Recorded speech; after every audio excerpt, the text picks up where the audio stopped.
Okay, now I'm also live on YouTube. Hello, YouTube. Remember to go to privacy and budget. Yada, yada, yada. Maybe if I do this, get on here. Hey, there, I can see the chat a little better. And I don't need that. So, hello. Somebody else want to play?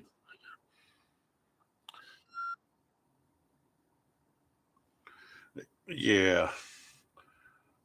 That's, I always tried to tell Jackass over there at the Booby Hatch that you got to have a no entertainment night where there's no jukebox, there's no TV, no bands, no nothing. And I always figured that would go over really well when people wanted to go and sit in a somewhat quiet bar where they could have a conversation and not be beaten over the head by an overly band. Or sounds ironic coming from a sound guy, but yeah.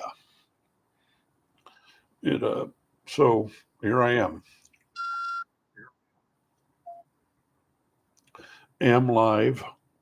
Not sure how many viewers I got. That's the problem with using your phone is it's all tiny and it's all way over there, and I can't get up and squint. And but a friend brought me by this little stand thing to hold my phone, and I can watch this and see the chatting. Got 3 hearts, yay, and 2 something, 2 shares. Yeah. And I also posted it on the Outhouse group and on my scanner group, so that should get a good mix of people. Um,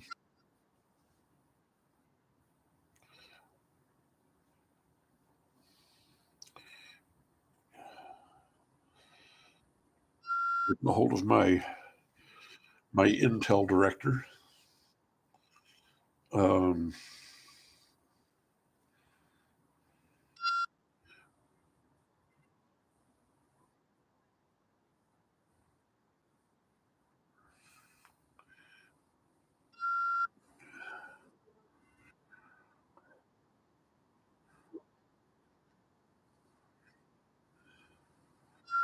it just kind of annoys some people.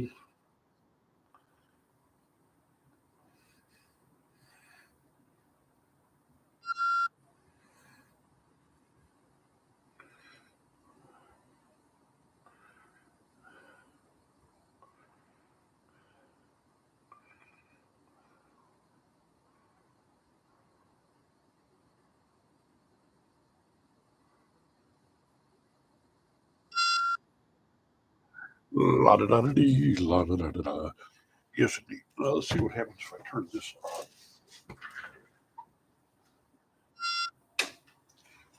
Does that totally bleach it out, or does that actually that seems to make it better? Camera seems to. I don't know. Yeah, or the camera seeing the reflection off of my chrome dome and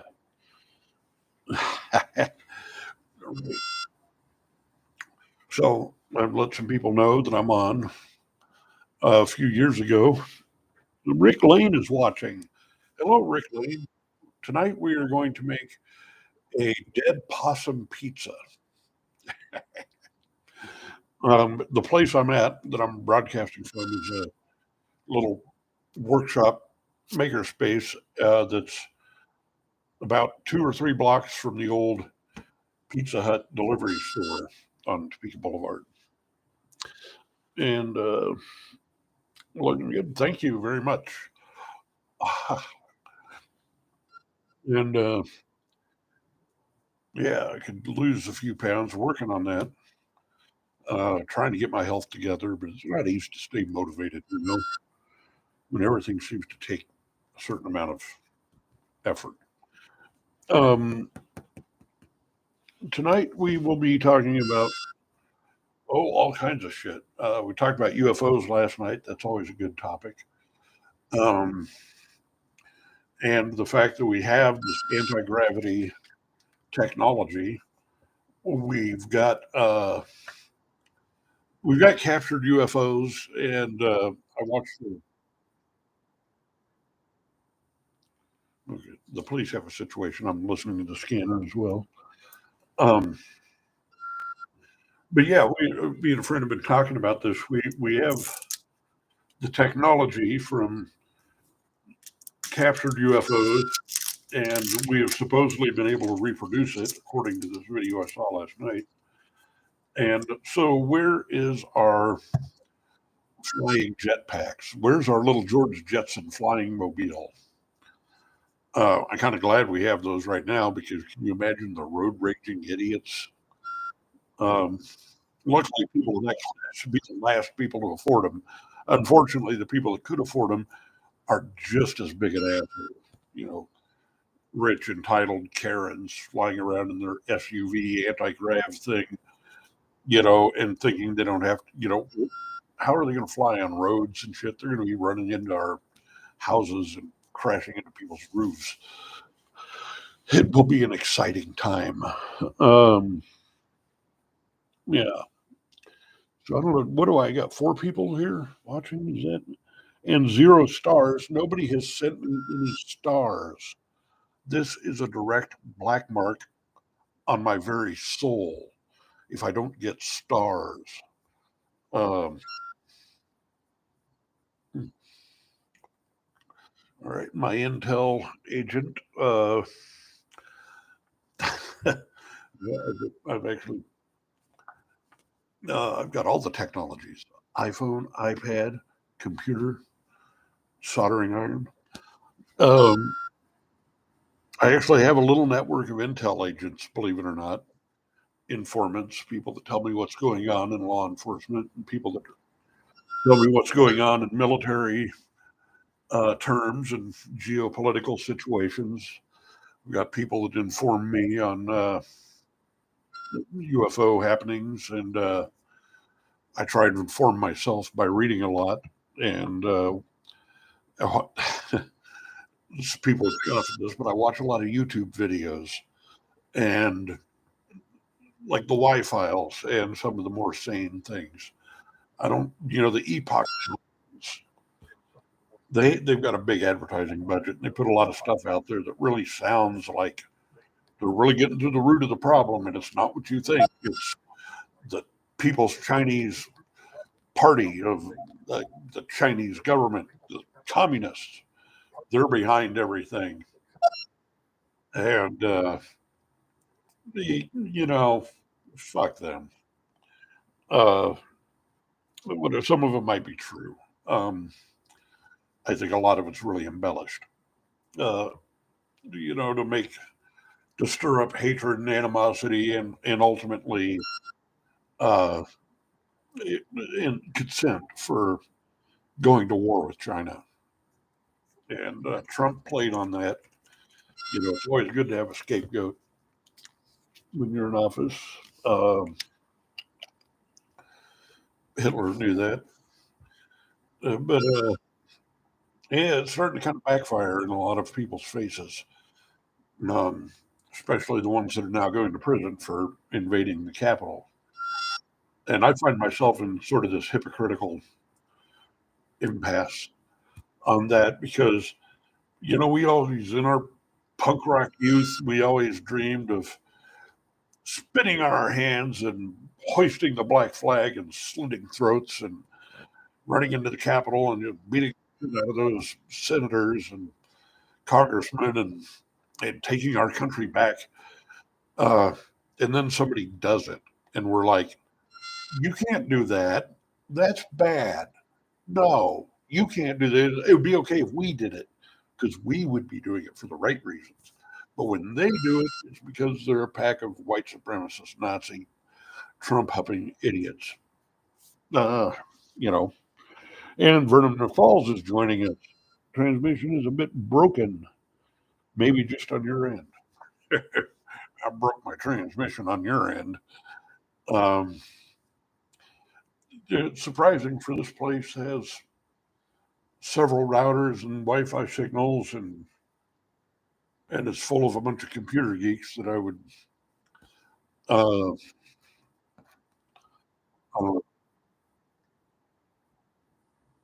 uh, listening to the police scanner too. But I'm broadcasting on the phone. I'm watching it back on my laptop right down there, and I'm also webcasting to YouTube. So I've several fairly high definition streams going on at once. Um, and yeah, I noticed on YouTube here it kind of flashes a little bit. Also, I've got the scanner it's streaming through the same, so I'm pushing quite a bit of bandwidth. Uh, but if I remember, starting EMR, got injured, and somebody's in custody. It's pretty scary.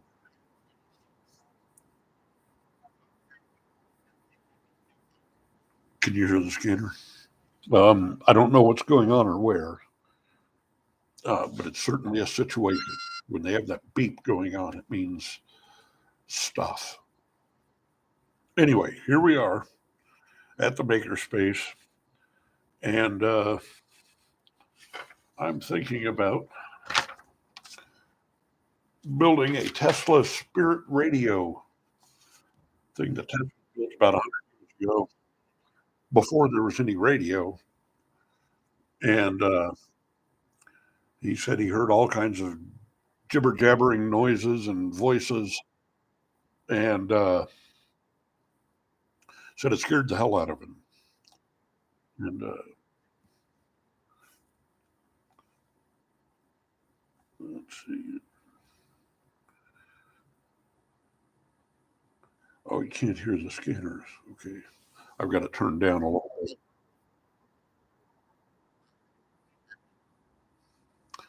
10th and Webster. Oh, I know what I need to do. So many little things to control. Boost it up a little bit.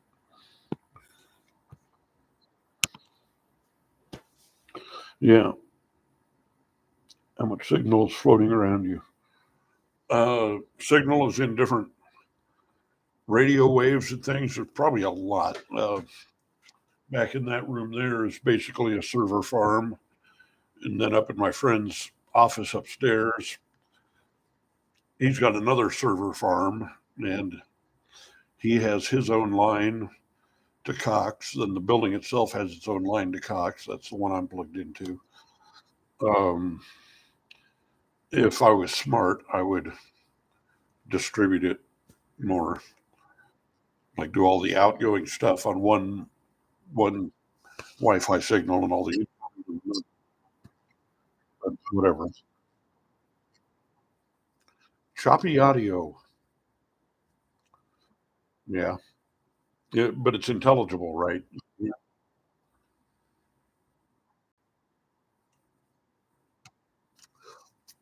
Um,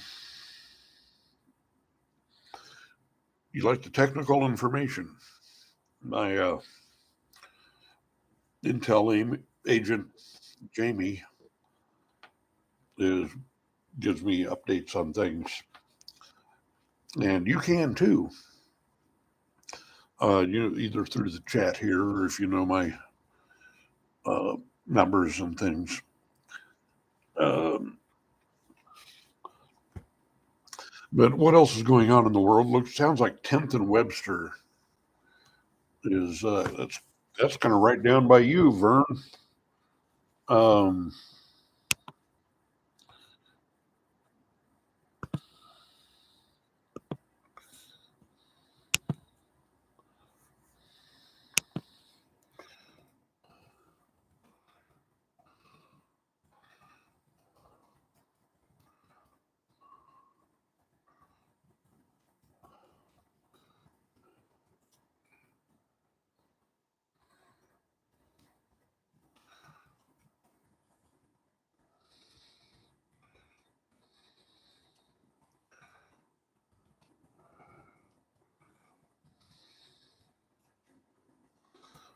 Yeah, so supposedly for those watching on Facebook, there's you can push a little button and it gives me stars. And apparently I need stars because stars mean that I get clovers, lucky charm, something like that. And it looks like, are there 7 viewers or 7 stars? Um, 0 stars received. You people are just so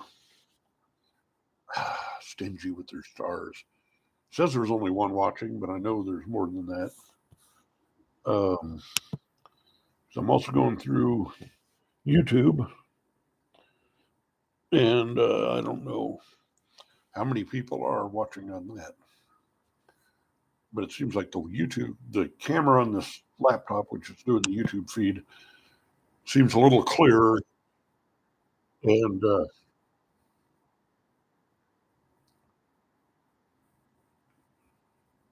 they've got a subject.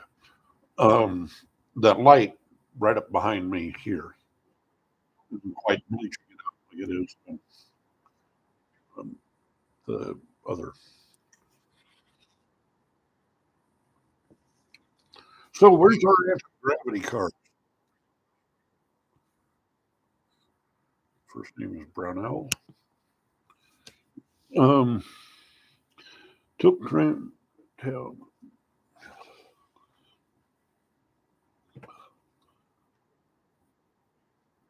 like that. Is that what you're saying? Oh, to try and get that light out of the.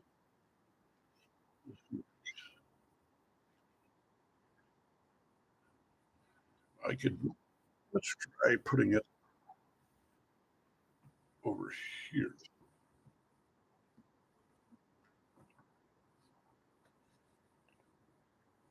How's that? I put it back there. Um, now I got that light back there. But is this better? Um, or I can put it up on this shelf up higher and aim it down. You get more of my bald head.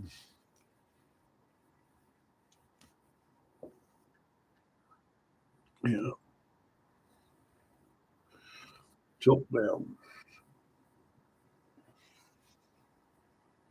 How's that? You still see me in there. I still got some headroom, so to speak. And keeps changing. Now let's try this. Turn off that light. Is that any better?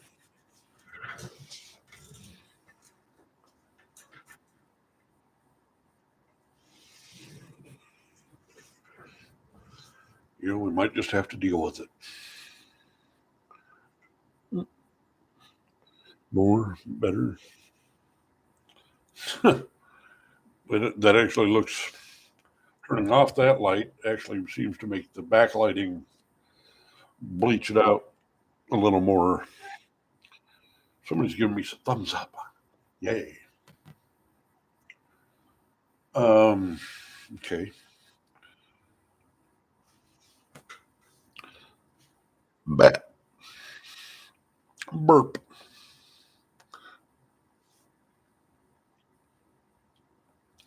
My head's just evaporating into the bleached white. Well, that's just too damn bad. If I had taken 30 seconds to prepare more, maybe I'll keep this in mind for next time. I'll get a trash bag or something and kind of hang it up in front of the light so it's still illuminating the room, but not this. Yeah. That's the state of art.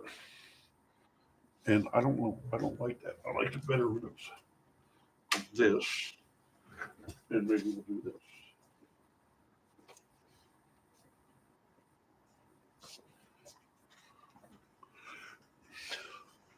And how's that? That seems a lot more reasonable, doesn't it? Uh, yes, that's a lot better. Pay attention to the lights behind you. Ceiling, yeah. So I turn those off, and I just have this bar light right up above. And if I really wanted to fuck with it, I've got some other lights and lighting I could bring in. Um, and all the cool kids have those little round lights they put around their phone. Those look pretty good. And it's gonna be better.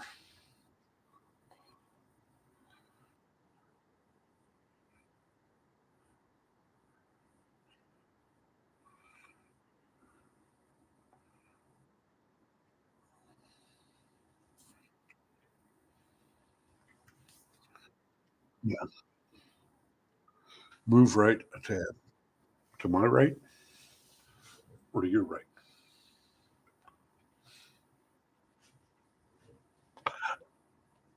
How's that? Yeah. Yeah, the camera correction stuff is just going to happen, I guess.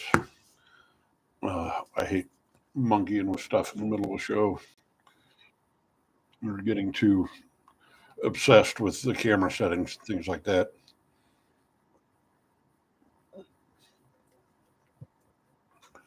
Um, so see that big box center in front of it. That big box back there.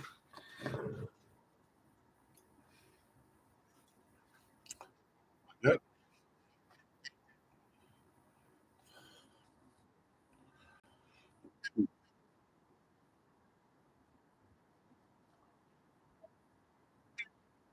very well. And that's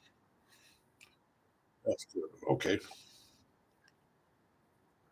And so here we are down here at the Chrome Tuna Laboratories. Um, YouTube.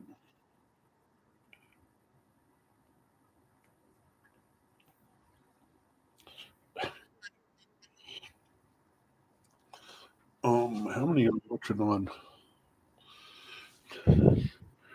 Can't really tell.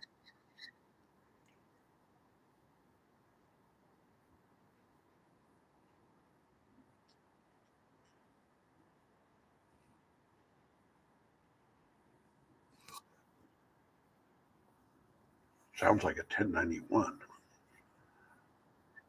You heard that on the.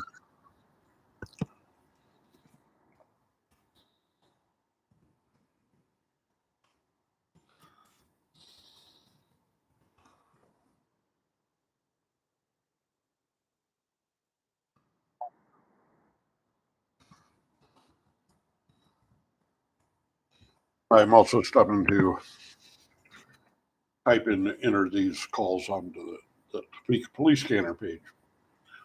And it's kind of funny. It never ceases to amaze me. I always thought it was pretty obvious and pretty intuitive what we do on the police scanner page, which is we listen to the police scanner, which is the radio traffic for the police, and then we type down the calls and post them. You know, sometimes we use their little codes. Other times we use more plain English. But there's always somebody that's coming on and saying, "Why don't you mind your own business? What are you talking about?" It's like they think we're making these calls up or that we're driving around following the police or that we're the ones reporting the. And it's like, no, there might be people out there doing that sort of thing, but no, that's not what we're doing. There's somebody's always wanting to tell you what to do, how to do it better. Uh,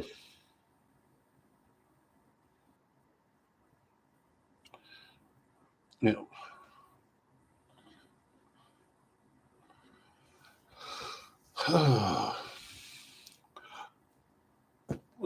So anyway, the But that's what we do. We listen. You can hear the scanner here in the background, and you hear the dispatcher. After a while, you get to recognize the voices and kind of the sound of the radios, so you know who's talking.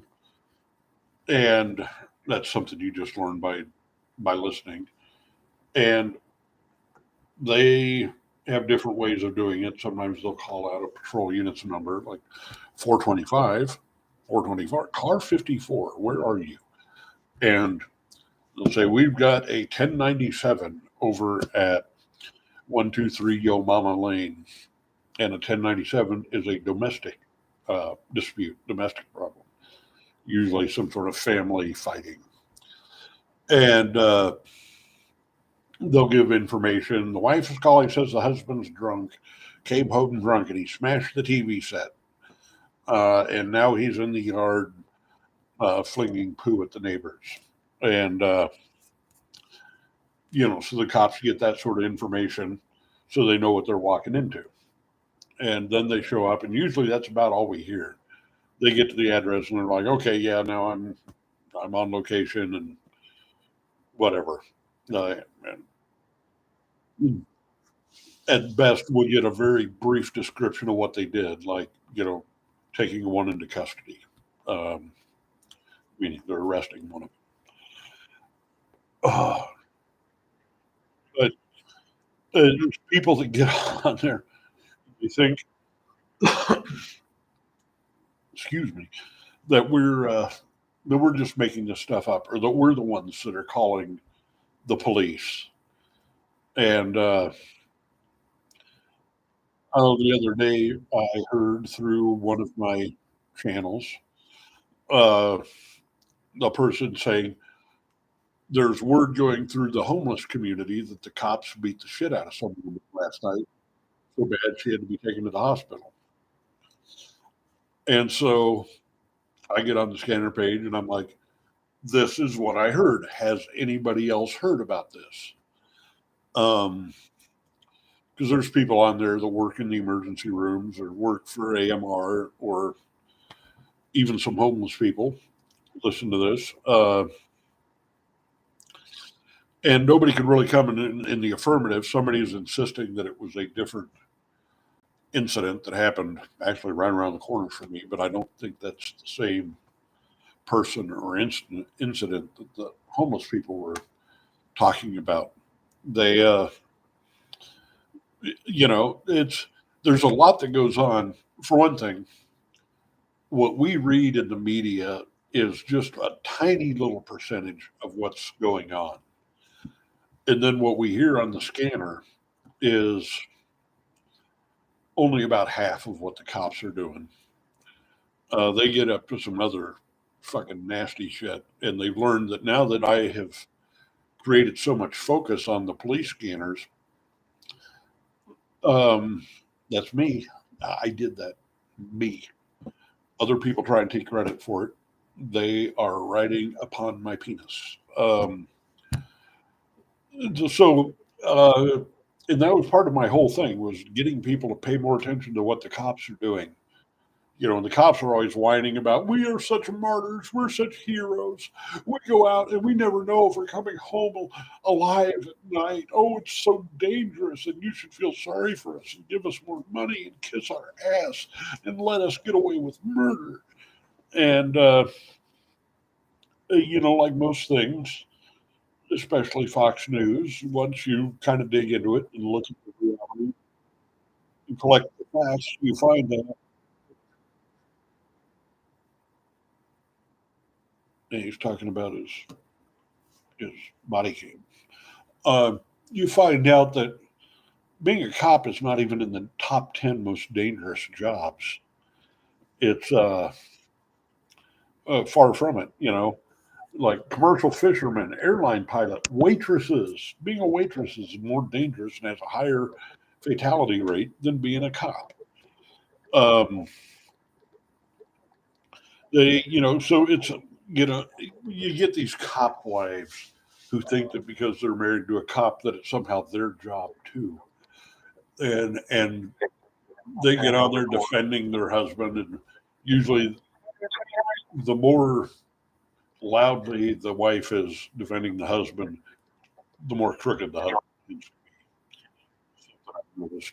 Um, got some tinfoil in the back of your phone, maybe. Possibly. I don't have any tinfoil here, oddly enough. Um, so what we hear on the scanner isn't all of what they're doing, isn't everything. They do a lot of stuff by cell phone that we obviously can't pick up on. And they also have their MDT units, little laptops in the police cars that they get basically text messages, emails about information, about things. Um, so people have a whole lot of misconnections. Uh, when I first started doing the scanner group, and mine was the very first one on Facebook of a police scanner group that was dedicated to listening to the police scanner and posting the calls. Uh, there's only about 5 or 6 other groups in all of Facebook at the time that dealt with scanners, and most of those were people listening to NASCAR races using a scanner or radio. People don't even know what a scanner radio is. Um, but boy, they tune into my group, and all of a sudden they are an expert, and they have a opinion about it. And so a scanner is a radio that has a wide bandwidth of the electronic spectrum that it goes through and it scans constantly, and you can program it to only scan certain parts of the radio spectrum. And for example, scan only the frequencies that have police radios on them. And I should plug this into power so it don't run out. Easier done than said. There we go. And that's what the radio sits there and it scans, and then when it hears a call, hears traffic on that, it stops and it plays what's happening. So scanner radios, you can get them and listen to the airline traffic. You can listen to NASCAR traffic, like the pit team talking to the driver as he's going around. All kinds of things like that. And then most people use their scanner radios to listen to the police because it's I think, a public safety thing. Um, People need to know in real time what the cops are up to. There's some cities that have blocked the scanners and encrypted the radio so you can't listen to them. And my attitude is, what do you have to hide? The only reason for police to do that would be because they're hiding something. And, you come up with lame ass excuses from stupid cops' wives. And let's face it, you have to have a less than average intellect if you marry a cop. If you marry a guy because he's a cop, you're probably not very bright. But they immediately insist. It's like, oh, well, you're only giving criminals a heads up because the criminals can check in on this and they see when the police are coming, and so you're helping criminals get away with it. No, in fact, realistically, no. Um, that's not what happens. For one thing, they delay the scanner feed on the internet by 15 seconds. And criminals, when they're committing their crimes, especially violent crimes, they're not sitting there paying attention to Facebook or on their phone or listening on the scanner to if the cops are onto them yet. They're concentrating on committing their crime. And the last thing they're thinking about is the cops. So that's a load of horse shit too. It'd have to be a very organized and very prepared criminal. Maybe somebody doing a burglary might do that, might use a scanner. More likely, they'd have somebody somewhere else listening to the scanner, calling him like, "Okay, they know you're in there. Get out." But in all the years of doing this, we have never ever once seen a case where that's happened. So it just doesn't happen. So the people bitching and whining about that are just flat out full of shit, and they're just talking out their asses. They're pro cop bootlickers that want to make an excuse for everything the cops do and want to demonize anybody that criticizes it. Um, yeah, I don't know how many people are watching. Probably not a whole lot. Two, maybe. Um, I don't know if it's the time of night I come on or if I'm just boring. Who knows? Who cares? I'm looking for a platform, trying to figure out what platform is best. Uh, People say Twitch, but I really don't like Twitch because every time I try to log into that fucking website, it gives me some sort of shit about your password's wrong. No, I did not change my password. Oh, well, you got to do this and that. And you got to get dual authentication and blah, blah, blah. And go check this email and click into that. And, and then I got to do 15 different captchas. And fuck that shit. Um, it's bullshit. Too difficult. Um, Ironically, when I first started webcasting like 10, 15 years ago, when it was still pretty new, I was on a platform called JTV, Justin TV. And some of you might remember this.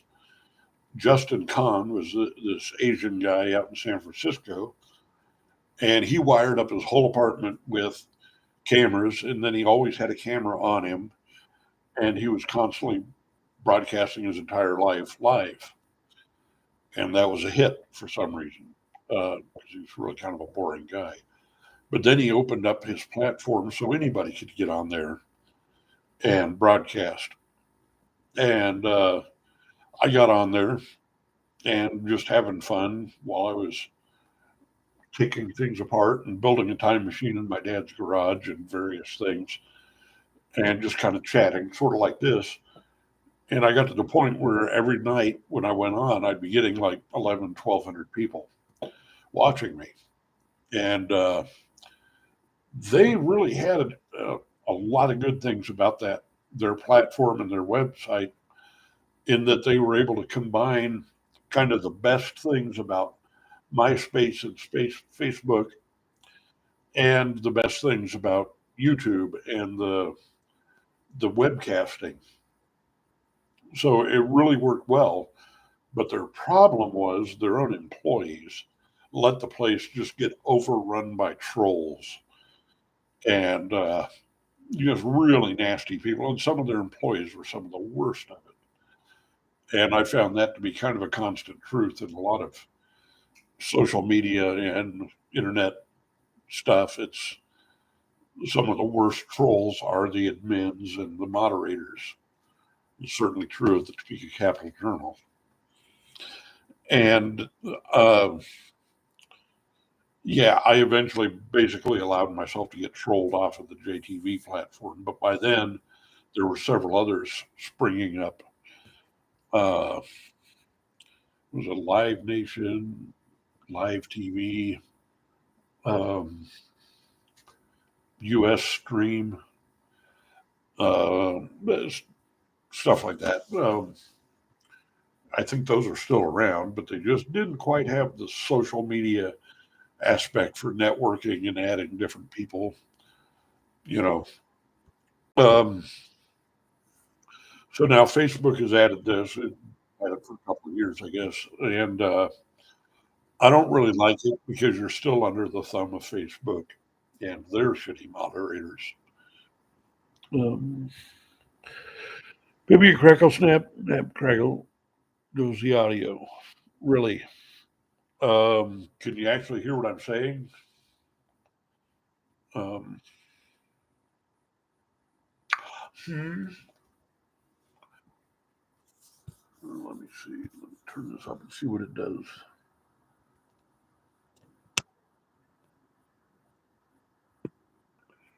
A little bit of a delay.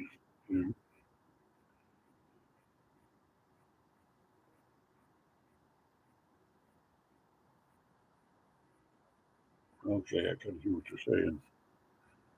Um, I mean, due to incompetent coding on the part of Facebook, where you have to do it through your phone, but you can't see what's really going on in your chat group unless you have it up on the other thing. And you can't do that unless you're actually watching it, which means you're drawing more bandwidth through your computer and your internet connection, which means fuck it. Uh, yeah, unless you're some little dipshit kitty that doesn't know and doesn't care. There's a certain irony to that. So, yeah, I don't know what to do about it.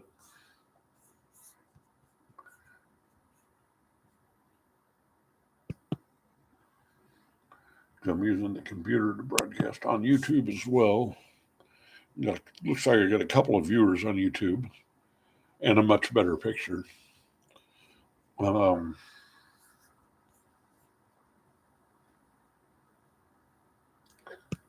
yep, daddy.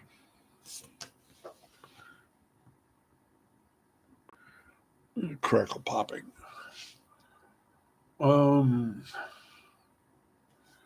Let me try something.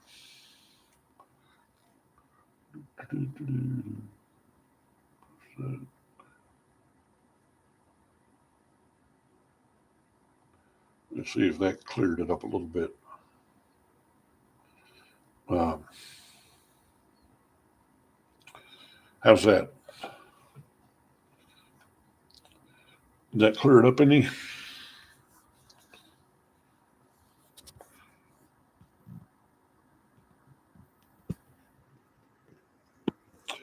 La da da da dee, la da da da.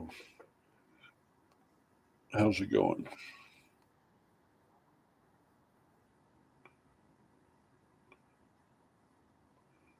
Yeah, it seems badly out of sync. A huge lag um, between the video and the audio. At least what I'm getting. I don't know what you're getting. Yeah, but it seemed to sound a little bit better. Um, but thanks for letting me know.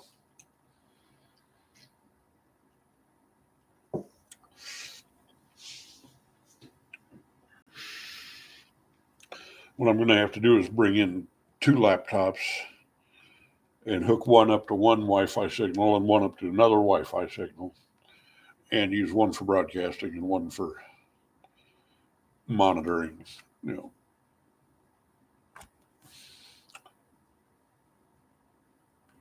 cool. The YouTube stream apparently is very good, and people can hear. So there, it's a Facebook problem.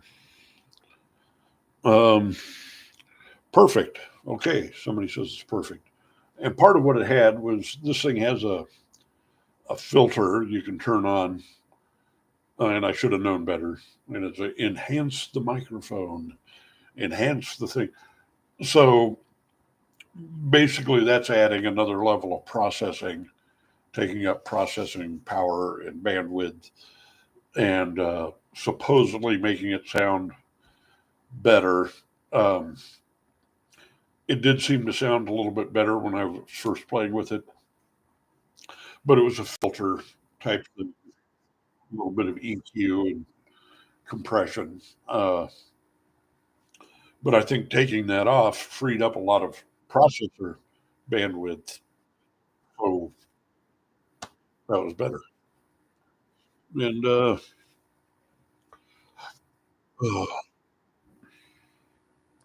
it's good now. Yeah. So that was probably screwing it up. You know, just really, those bells and whistles. A lot of kids will put the little puppy dog ears and the tongue and the nose, special effects and stuff. And, uh, that just takes up more bandwidth and more processing power.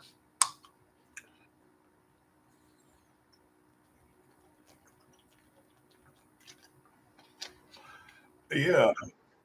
So here we are, late night with Chrome Tuna. My test thing, I'm just spouting the first things in my head. A voice in the night.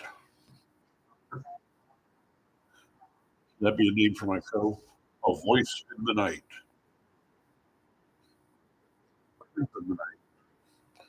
Um, who else is on? Don't forget to give me stars. Apparently, I need stars. There's a button or something somewhere on here where you can give me stars. And okay.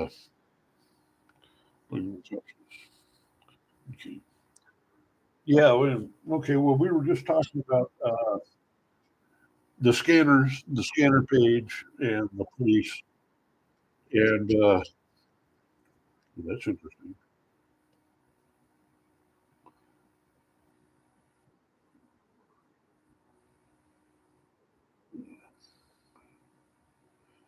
BBC Radio is reporting that the death toll in Derna, Libya, flooding has risen above 11,000.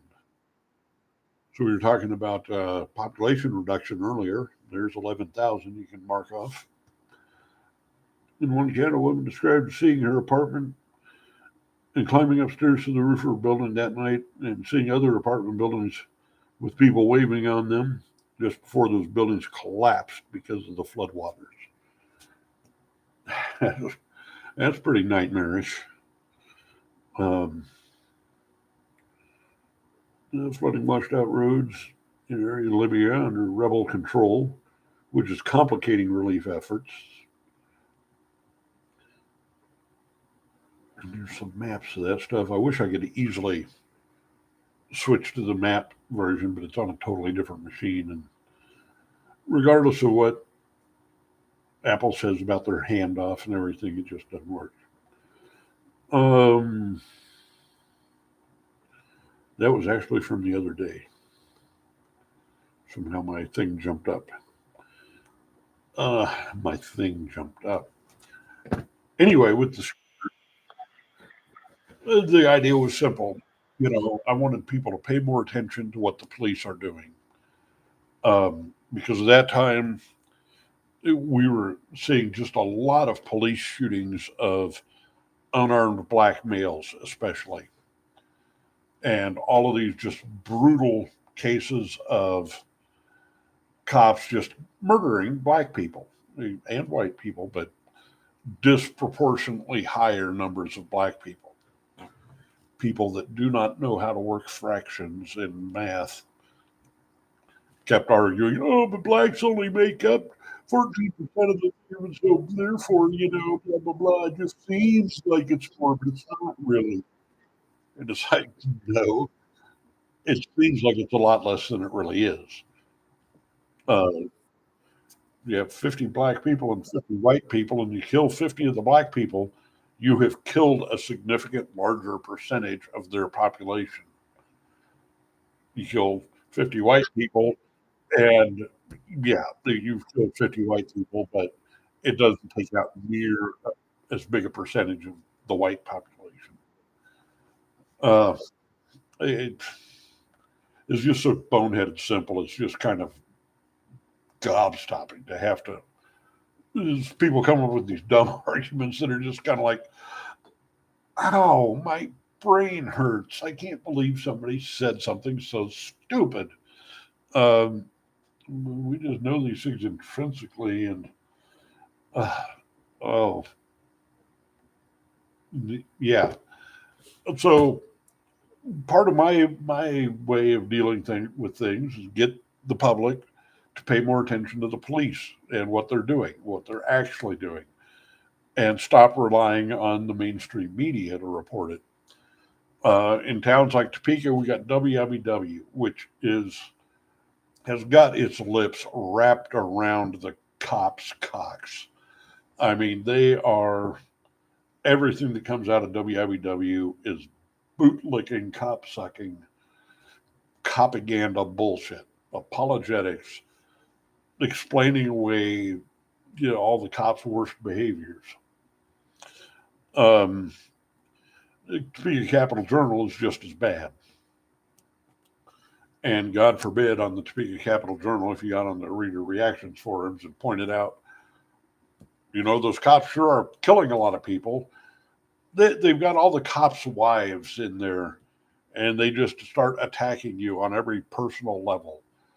Um, and then they get the moderators to throw you out for you're bad mouthing the police. Oh man, those poor fragile police. It's like kicking puppies. You're so mean. You're mean spirited. I'm not shooting anybody. I'm not killing anybody. Let's talk about who is mean spirited. Um, don't wait for because the light suddenly bleed. Yeah, but so it really, my idea the scanner group was people listen to the police scanner, and then you type out the calls, and you just have a running list, and then you can kind of document what the cops are doing all night, and what's going on, what they're up to. And there was actually people that came on. This is illegal. It's illegal to do this. You need to stop. I'm reporting this. And we started hearing about all these people calling 911 to report a group on Facebook that was posting things that they didn't like. And I'm sure those dispatchers, and they kind of deserve it because some of them are just outright cunts. Like trying to explain to these people, we can't control what goes on Facebook. Yeah, that sucks, but they're not breaking the law. Is there a real what is the emergency? Oh, but he said something bad about police on the internet, and you need to go beat him up and shoot him for saying that the cops beat people up and shoot people. When? And I'm serious. People did this, and it still happens.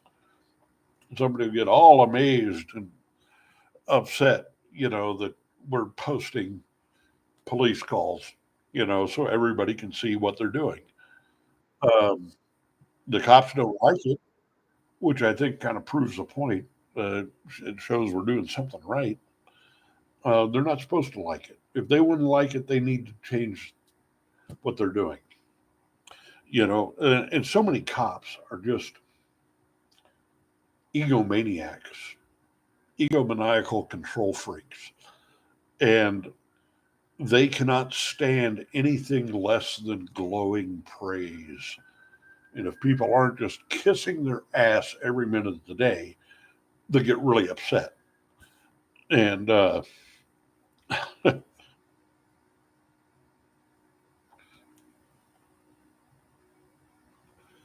Libyan floods. This just in from my intel.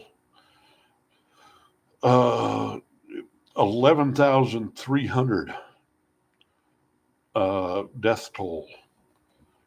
And it's probably more, probably rising constantly. And there where Libya sits, and it's people getting washed out to sea and never seen again. It's terrifying.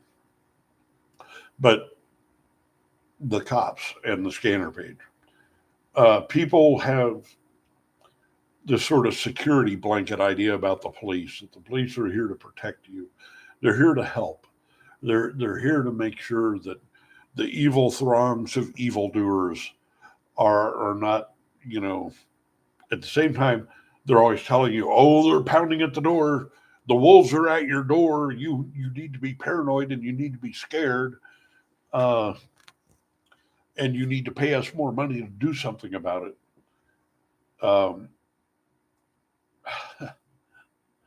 And the truth is,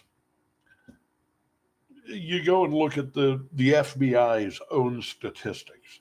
You look at the CDC's statistics, and violent crime is actually going down, and it has been since the 70s. Not drastically, but it's been going down. Uh, we hear more reports of weird, bizarre, violent crimes, usually drug fueled, somebody flipping out with an axe because they're on meth. But overall, there's less violent crime. There's probably just as much property crime, theft, and things like that. I think things like car theft has probably gone up some. But, the cops won't tell you that because they need you to be scared. Because when you're scared, that means you're calling your city council person and saying, we need to spend millions of more dollars on the police. We need to give them more money and more military gear, and they need a tank. The NARC department needs a tank. And then we give it to them. 10,000 missing is above the, yeah, shoo, yikes, that's a lot. Um, so, there's just so much bullshit that goes on around cops and law enforcement, and almost all of that bullshit comes from the cops themselves. And so my way of doing something about it, the little thing I could do, was the scanner group. And actually, this is an offshoot of something I was doing in the OOs on my own site, the Topeka DIY news site. And it it got very popular on Facebook, and I had at one point 40 some thousand people. And other people got really upset and excited and pissed off about that. And they thought the fact that I had a group that had that many people, and it meant that I was some sort of megalomaniacal cult leader. It's kind of like, really? Really? You think so? Um, uh, there's a lot of stupid people around. Um, yeah, I think the freezing thing is just a matter of the state of the art of the internet. So we a lot of people started complaining to Facebook, and a lot of these cops' wives. We don't like what he's saying. We don't like what his group does. It points out the flaws in our husbands' jobs. Uh, we think he's lying, and it's like, go pay the money, get the archives of the dispatch calls. You'll find out that we're not lying about anything. Or when we are, it's obviously a joke. Uh, like last Halloween when I posted something about 8-year-old kids are dropping dead on the sidewalks, left, right, and center, all over Topeka from candy coated fentanyl pills. That was the huge, scary thing that the media was blowing out of proportion was uh, candy colored fentanyl. Oh, people are going to be handing it out to on Halloween to little kids, and it's going to kill everybody, And it's like there wasn't one single clear cut case about. So I said that as though it was, over here in Potland, 8-year-old kid dropped dead on the sidewalk after getting fentanyl colored candy. Uh, and all these people on some of the other copycat scanners. Oh my God, he's lying. You humorless, ignorant fucking people. I thought that reaction was even funnier than what I did in the first place. But whatever. Uh, to say Topeka has more than its share of stupid and crazy people is stating the obvious. So the scanner, that was basically it. And people still get on and somehow they don't understand. I thought it was pretty intuitive. You look at the scanner group and like, oh, I see what's good. They're listening to the scanner and they're posting the calls. Okay. And we post a call of some particularly scary situation going on and people freak out. Oh, you shouldn't be posting that. Oh, how do you know? Did you verify that? Oh, that might not be true. You didn't verify that. And it's like, I posted what came across the scanner. You're right. It might not be true. Any moron knows that. You should know that, but you don't. Uh, you know, the dispatchers, people call 911, and usually when they do, they are in a panic. They're confused. There's something going on that, they don't have their shit together because most people only call 911 one or two times in their entire life. Most people, average people. Um, so the dispatcher has to sit there and listen to this babbling and crying and then try and figure out where are you? What's your location? What is going on? What crime is being committed? Is anybody in imminent danger? Is anybody dead? So they know what to tell the cop because the cop needs to know what he's walking into. And it's really so very simple. Um, I posted this thing, because I heard chatter amongst some of the homeless population that a woman had the big shit beaten out of her by several cops and taken to the emergency room. So I asked, that's kind of the key word, asked, question marks, did anybody else hear about this? Does anybody know something about this? And people are coming on, you should verify those things before you need to verify. You go back and read what I actually wrote. It's like sometimes you just want to reach through the screen and just choke these people off. Like you are too dumb, out of the gene pool. You will not be spreading your stupid genes. Um, then posted a couple of days ago. The homeless thing is a big issue, and it's perfect. I'm perfect. I know. Rachel Gomez is watching. Uh, Hello. Um, the homeless problem is a huge issue right now, and the city, of course, is not dealing with it very well. The rescue mission is just poverty pimping it, making money, going for a great big cash grab. And there was, I forget exactly what the issue was. And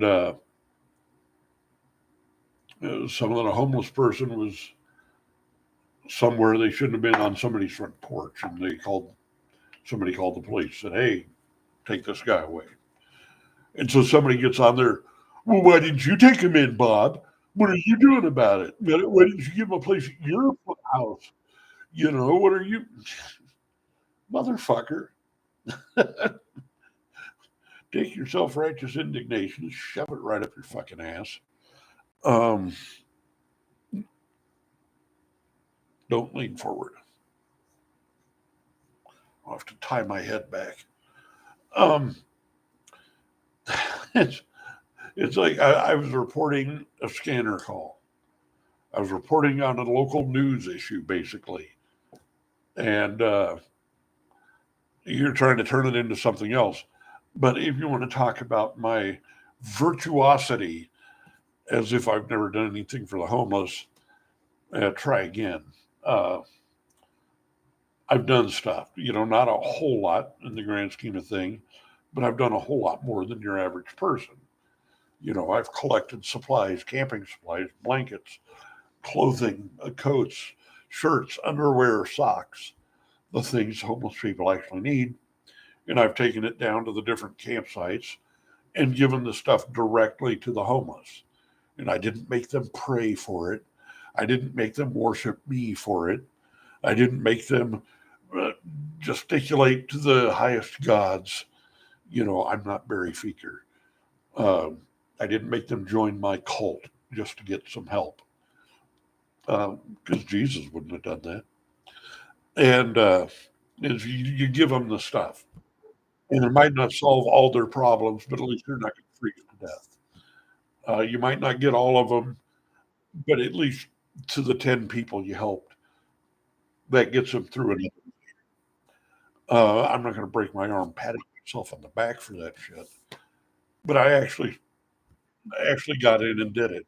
I was working with a homeless outreach program run by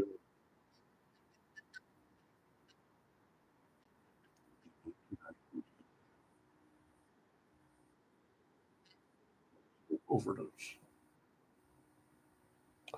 Yeah. Uh,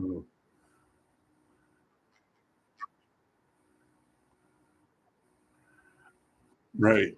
Um, Tiny has been trying to.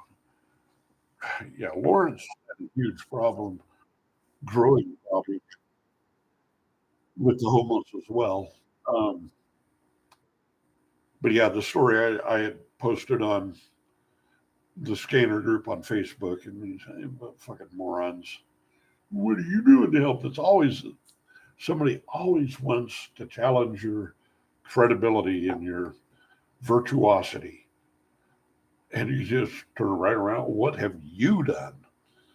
What are you doing? You know, like you're. That's not even the issue in the first place. But I have done some stuff. Other people have done more. That doesn't negate what I have done. Whatever. Um, those people are just assholes, arrogant, fucking shitty assholes. Um, those are your Sherman Smith types and your agnostic types. Uh, Josh Luttrell types. Um, yeah, idiots. Anyway, so yeah, on to the bigger issue is that we do have a homeless problem. Lawrence's problem is getting bigger and bigger because word gets out that Lawrence has all these services and is a honey hole, a good place to go and get a lot of or perceived uh, handouts. And oh, they've got that really happening downtown area with a lot of rich, guilty white yuppies, liberals, so you can beg for change and get fed. And Lawrence does have some resources. And one of the things they've done is they've gotten these huge packing crates from a couple of companies, warehouses up there that ship great big things, elephants in big 8 by 8 foot cube packing crates. And somebody said, hey, those would make great temporary shelters for the homeless. So they got the packing crates donated. And they set them up in this little homeless village. Uh, and it seems like no matter where you put the homeless village, the city, they're quickly going to regret it because somebody was suddenly like, wait a minute, I wanted to put a housing development there, and now there's homeless people all over it. They put theirs on the river levee over here, North Lawrence. And there's been some problems, as there's always going to be, and they've tried to micromanage it, like have a gatekeeper and somebody that they have to answer to when they go and come. And that kind of makes sense, but I think usually they get people that are a little bit too into their job as a gatekeeper. And there's been some fairly dangerous people, in those communities. And I don't want to really demonize the homeless or make them all sound like they're all crazy nutcases, because they're not. They,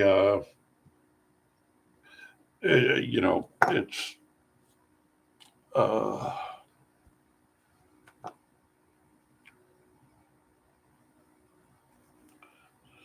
okay. But there's a lot of mental illness, like 85, 90% of the homeless population is mentally ill. Um, and it's not within their controls. A surprisingly high number of them have traumatic brain injuries as well. Um, and as such, they're basically disabled. So you always have some asshole sitting around going, well, what they need is jobs. We got to create some jobs for them. Those people, put them to work, put them on a work program. And no, you know what?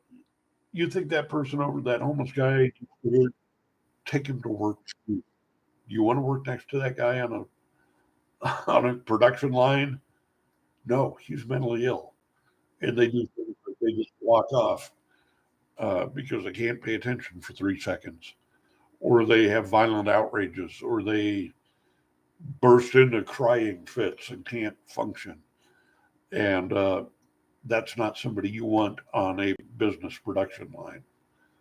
Um, we are better off just giving them enough money to live and a place to live, and try to connect them with the help they need. Ultimately, that's going to be a lot cheaper than doing nothing. That's the basis of the Housing First program. You got the Maslow's hierarchy of human needs, and housing, shelter is right there at the top. They found that, and this has worked in a lot of cities where they've actually tried it. I think it started in New York in the 80s, where they found if they take a homeless person and they give them an apartment, it's like, okay, here's your apartment. We'll pay the rent on it. You go live in this apartment. And they don't make demands on them. Oh, but you got to be sober for a year before you get it. No, they don't do that, because that doesn't work. Surprise.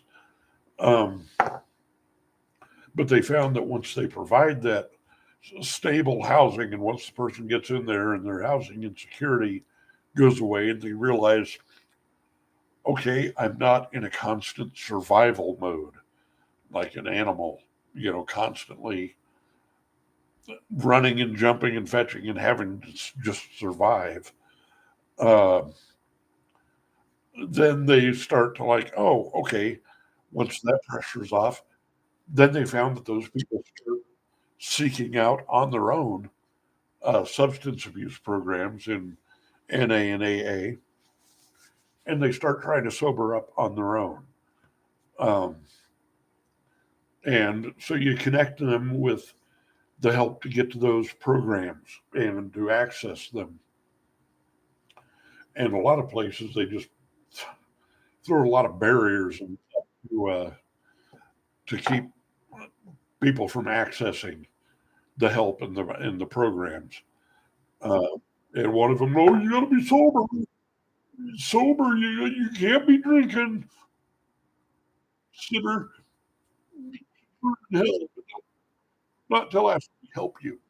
We're going to help you to death, motherfucker. Um, but the housing first, you get them into housing, and then the food insecurity thing. You give them the EBT card, the food stamps.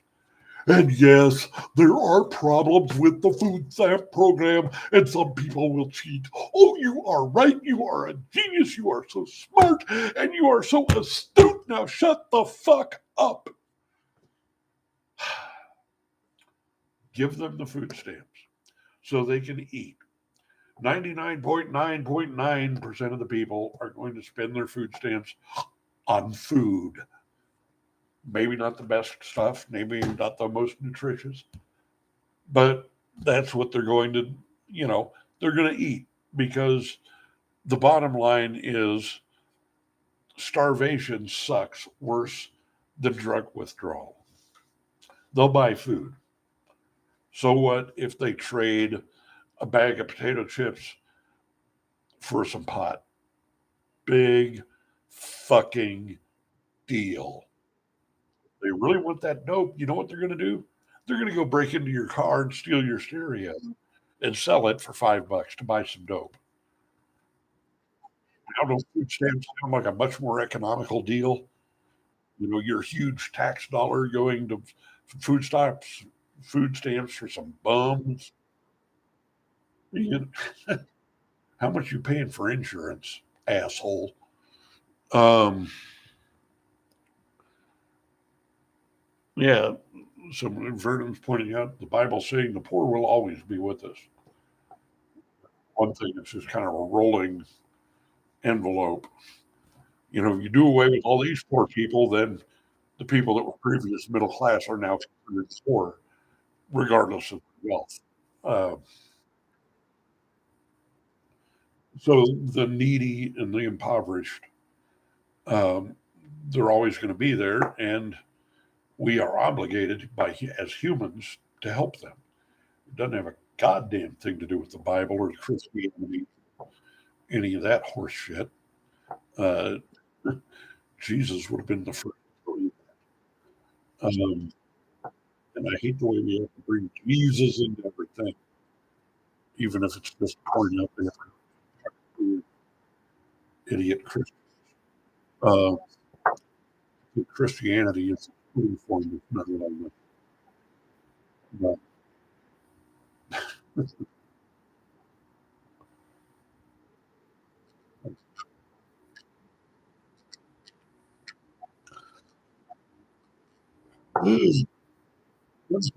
really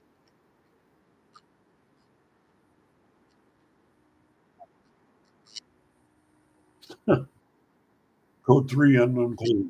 He shot at his own house. Um,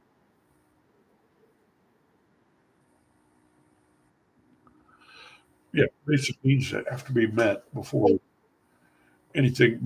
And they found that with this housing first program, that you put them in the house, you give them the food, and you give them access to your, clothing, those basic Maslow's hierarchy, and the people suddenly, maybe not suddenly, but it affects the change.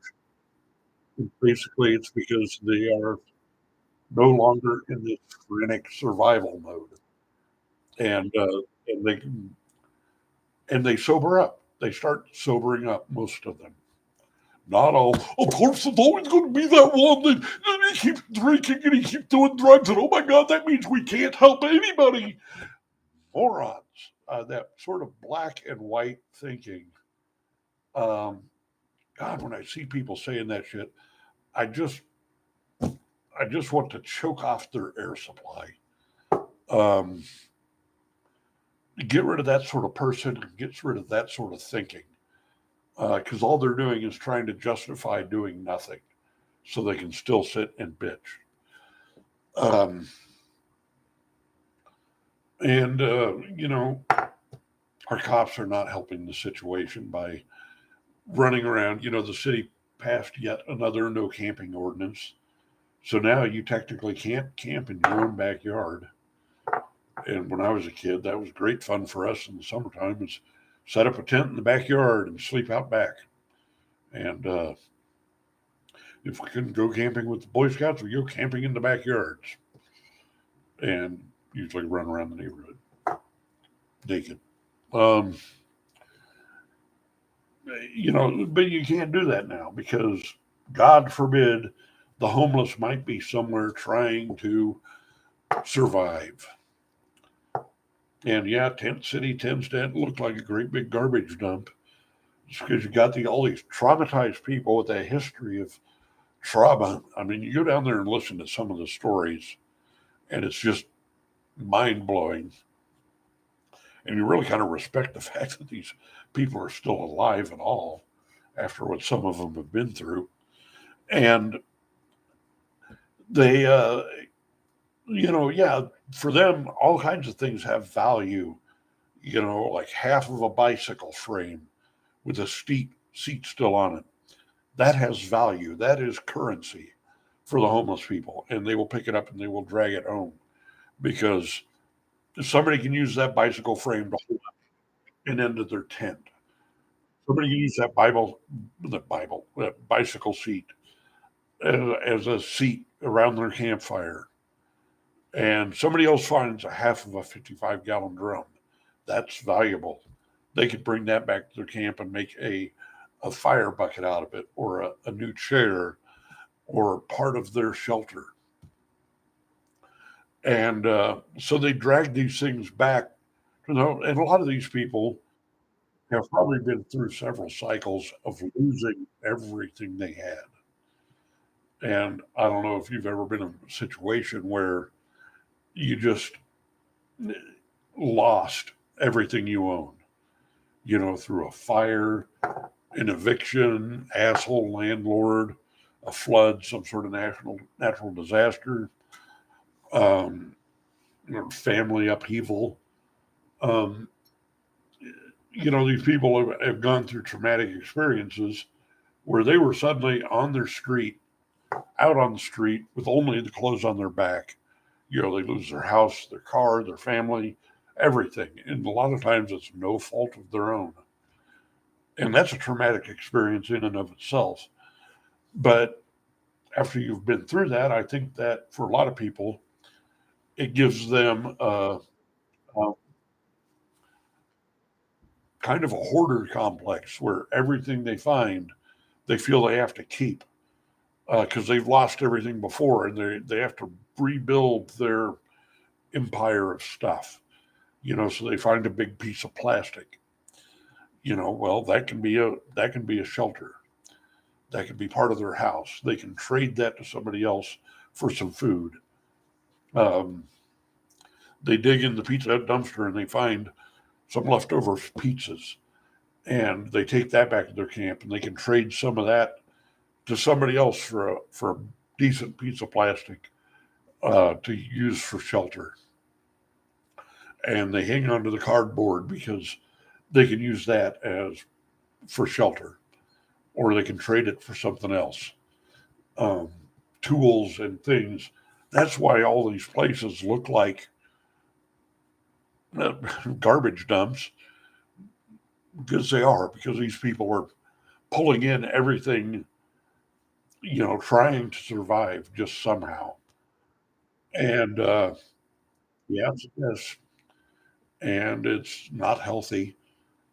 But you give them a fucking house, and they're not going to do that near as much.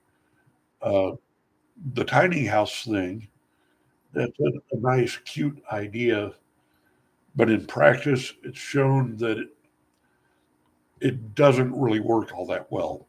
Um, the tiny house villages that are successful are ones that are run like a gated community and targeted to like veterans. Um, Vets tend to be people with military training, go figure. And so they have a certain amount of kind of trained in law and order, sort of, there's a right way to do things and a wrong way. And and they agree to a set of rules, like they won't have more than one friend visit at a time, that they won't have a big drinking party, or uh, whatever. Those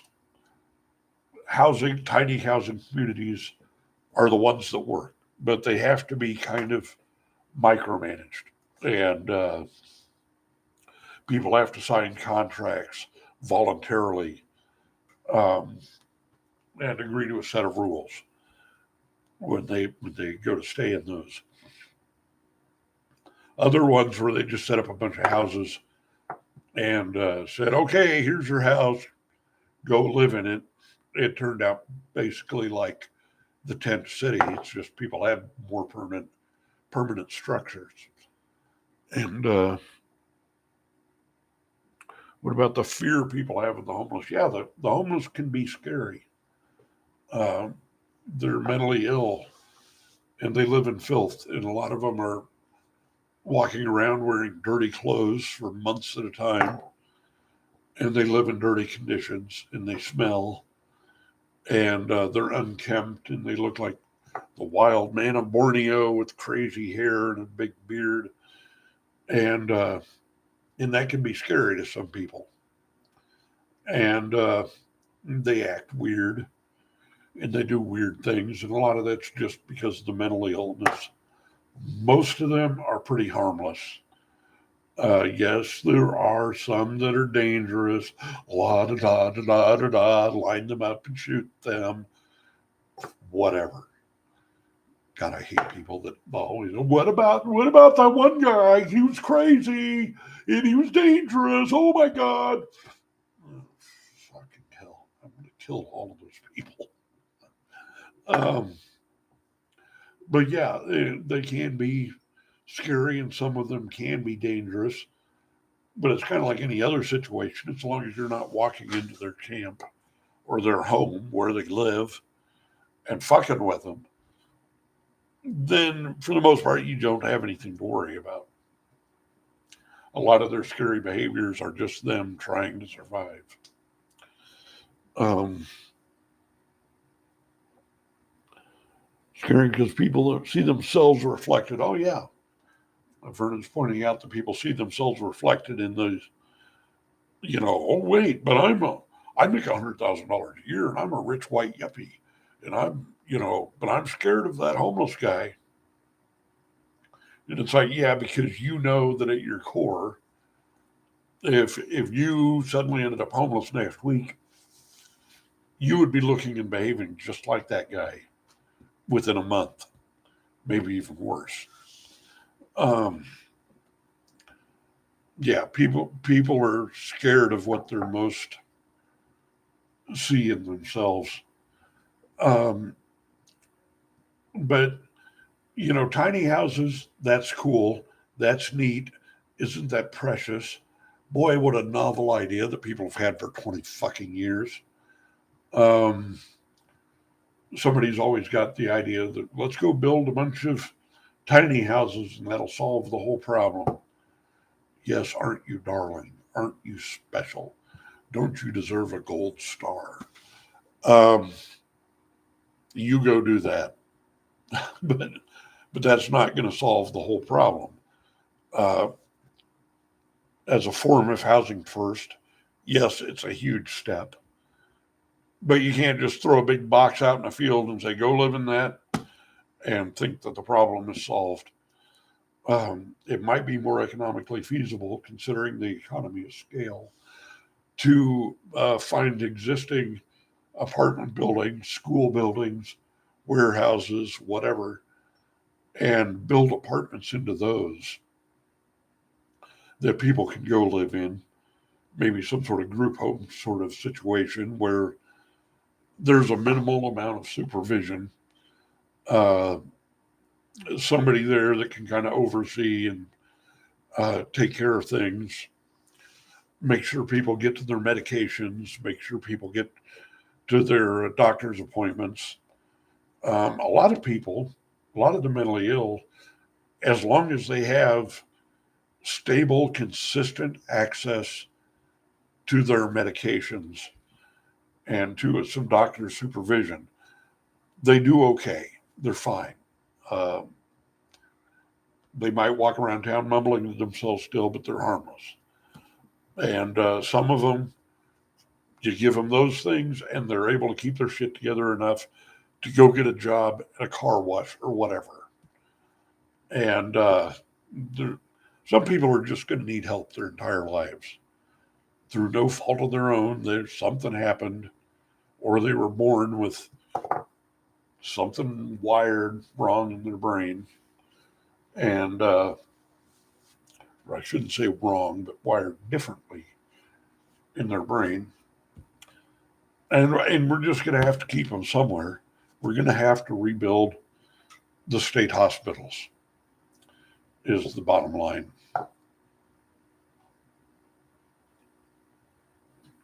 And Devin Holes is watching. Hello. And Jenny Baker. Hello, and glad to see some people coming in. I'm Chrome Tuna, and I'm sitting down here in the lab. Usually I'm building stuff.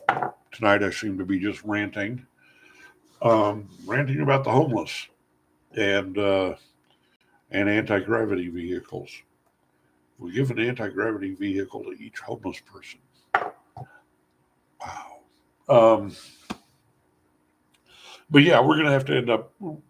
We didn't have this sort of homeless problem before the 80s. I mean, we had hobos, we had some homeless people. They were usually not chronic or permanent.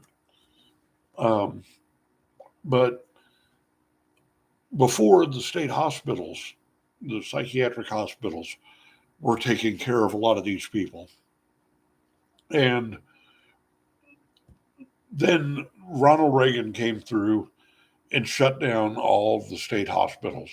They shut down the one here in Topeka. And suddenly they're like, okay, well, the money's dried up.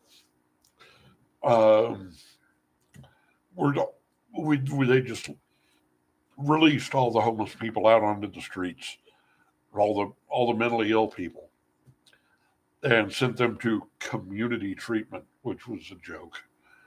And a lot of those people just ended up homeless. And in cities like Topeka, they gravitated towards the poorest parts of town, the areas where they could rent for the cheapest or where they could camp and nobody would mess with them. And over in North Topeka, you had the rescue mission, which was a resource, and they could get meals there. And, of course, Barry Feeger put all kinds of conditions on it. But for the most part, nobody really complained as long as they were over there, out of sight, out of mind.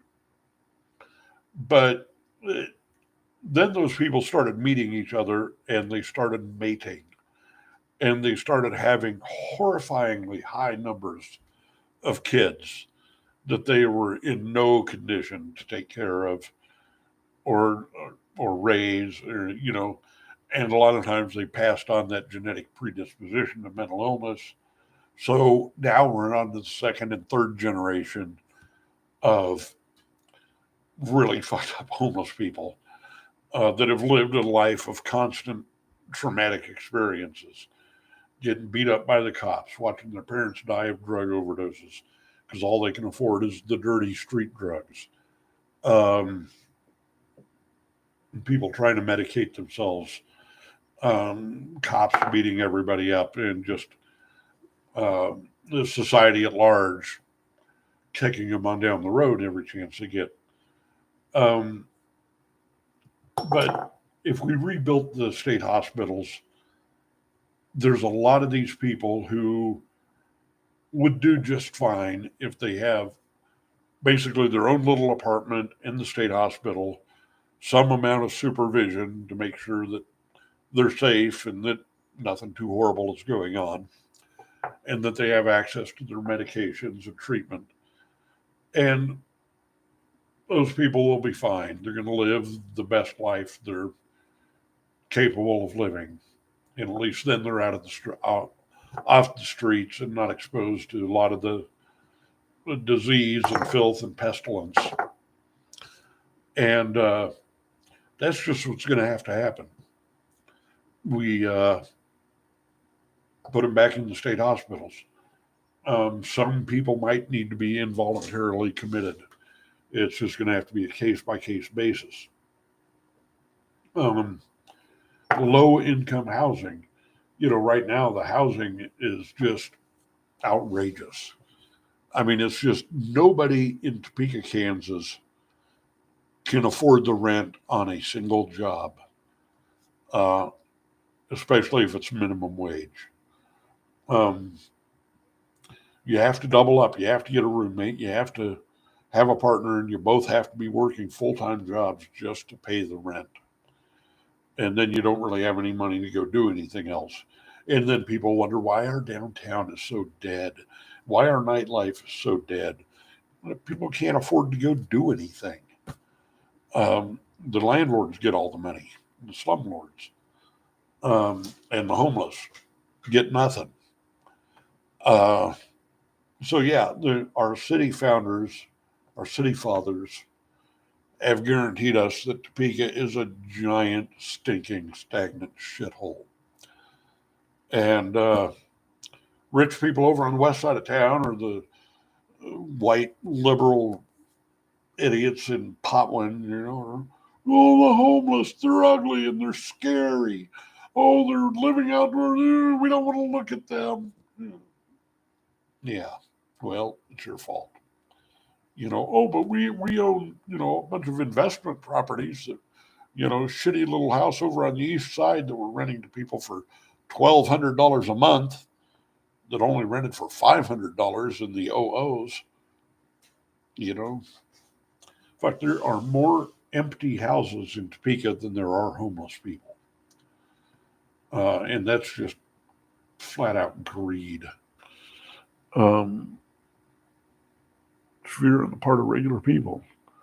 Yeah. Who all's in here? Everybody feel free to get in the chat and chat up. I know some people are on YouTube. Can't really tell how many people are watching the YouTube stream. Sounds like the police scanner has fallen off. It does that sometimes. It just skips a beat. You have to restart it.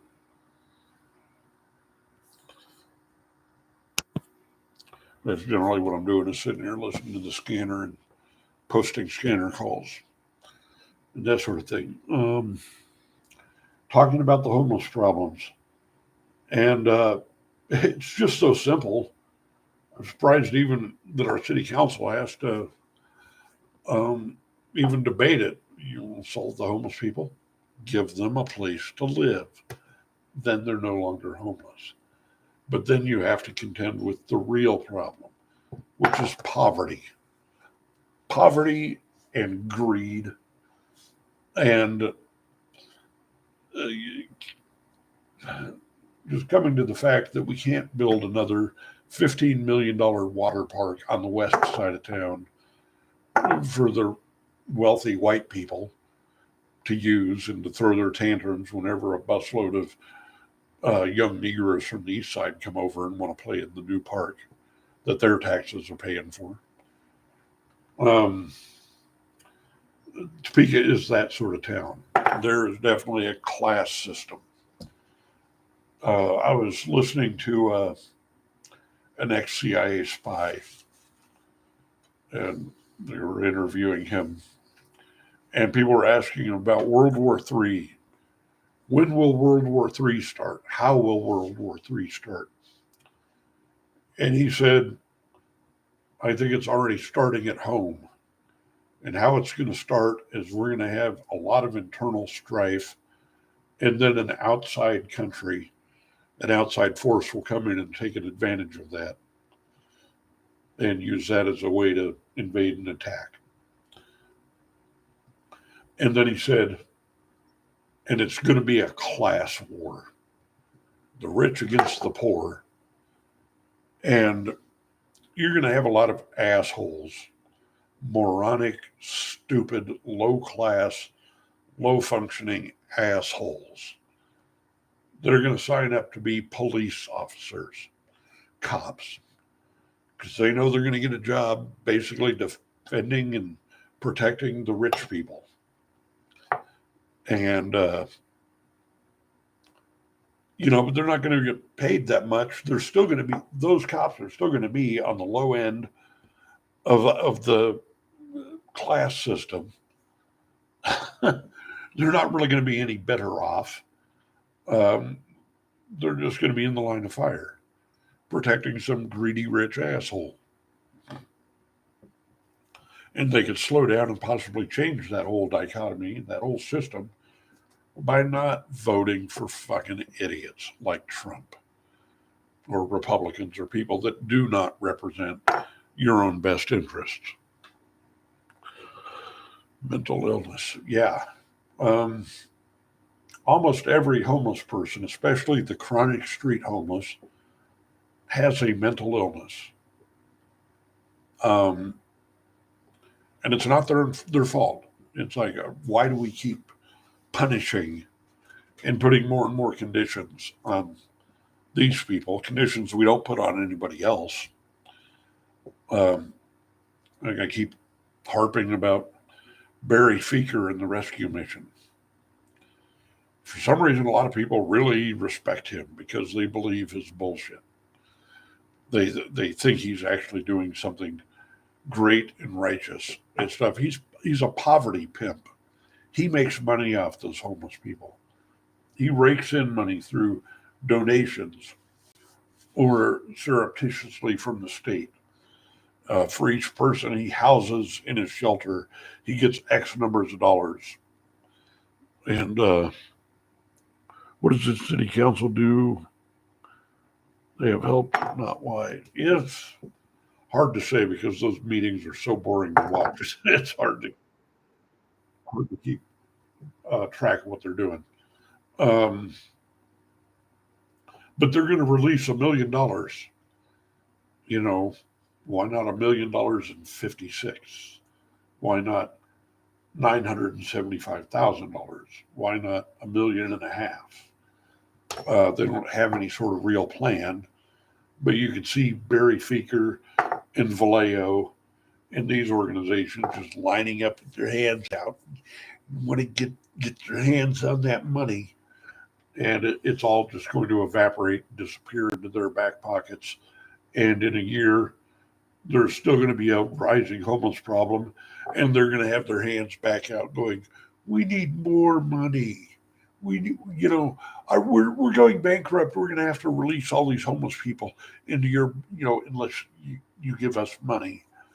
Uh, Basically holding us all hostage, threatening us with an invasion of freshly freed homeless people, and and just continuing to throw money at them is not a good investment. However, it is going to take money, and it's going to take a plan, a real plan, uh, to to deal with this problem, and to continue giving it to the same old people, the rescue mission and Vallejo. You're just going to get the same old problem because they're not going to do anything different. They might pretend to have a housing first program. They have an 85% failure rate when you look at the actual numbers. When I was working with Russell Burton, Second Chance Street Coalition, um, he had an 85% success rate. When he would get the vouchers from the cities, and he would help homeless people sign up, get housed. Because the city has been doing some of that on a small scale, and and 85% of his people were still housed a year later. Now you're always going to have that 15% that just can't hold it together because of their mental illness or their whatever, or somebody else comes along and fucks them over. Sometimes what's happened is he gives one guy an apartment, and then they tell all their friends, like, "Hey, I got an apartment," and all of a sudden there's 15 people trying to live in there, and everybody else in the apartment building is getting pretty sick of it. So that doesn't always work. But an 85% success rate is much better than none. And sometimes you just have to put more money and more resources into it. Um, so the city council is batting around, throwing out this $1 million, and it's just not going to do a damn bit of good if they just keep giving it to the same old people. I think the city needs to open its own shelter that has not a goddamn thing to do with Barry Feeker or any of his staff. I think those people should be permanently blacklisted from ever working for any other shelter or anything that's funded by tax dollars. They can sit there and play their little cult games at the rescue mission, but they should never get a dime of tax money because they are a church. And the separation of church and state, um, we should never be funding any particular religion. Because if they're going to do that, then by God, they need to give me $1 million for Bob Cutler's big homosexual satanic church of the great gigantic Satan. Yeah, fair is fair. That's the law. I got to get up and go to the bathroom here in a second. But they, doing the same thing over and over again and expecting different results. Definition of insanity.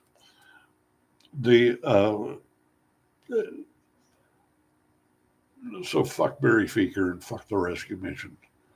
Oh, but they do some good. Well, isn't that nice? But they don't do it for the people that really need it. They have a huge failure rate as far as placing people in homes and getting people housed and helping people move towards self-sufficiently and getting on their feet. And because there's really no profit motive for them to actually really help somebody.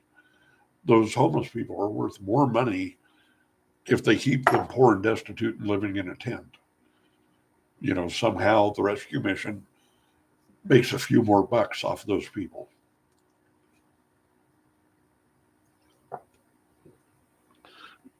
Jesus said when you do this for the least, of course you do for the many. Yeah. Everybody wants to talk about what Jesus does. What would Jesus do? Ironically, that book, In His Steps, where that phrase comes from, is well, shut up. Was written here in Topeka by an author named Charles Sheldon. They used to have his cabin right out by the zoo in Gates Park, but it was originally at about 17th and Boswell. And that's where that phrase comes from. That what would Jesus do? In the book, one of the all-time bestsellers, asking people what Jesus would do and challenging them to behave as Jesus would. Yeah. But Jesus wouldn't go around slaughtering homosexuals. Jesus wouldn't go around shooting homeless people. Jesus surrounded himself with homeless people, with prostitutes, with thieves, with the least of these. That's who Jesus ministered to, and that's who Jesus helped. And that's who he heavily suggested everybody else help. And he said, what you do to the least of them, you do to me. Because Jesus was right in there with him. And he ended up getting treated like a common criminal.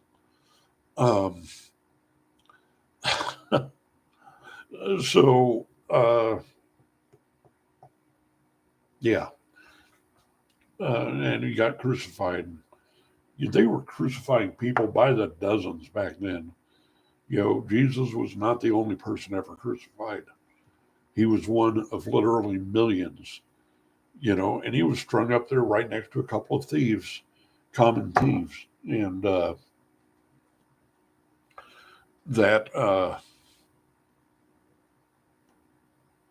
that's interesting. That's where a lot of people really go wrong, because they get so full of themselves and so full of their religion and so full of Jesus, and literally taking his name in vain as a way to manipulate and con other people. And that's why me and a growing number of people whenever we hear Christianity or Jesus or any of that, we just tune it out. We don't want to hear anymore. Fuck you. Um, yeah, it's yep.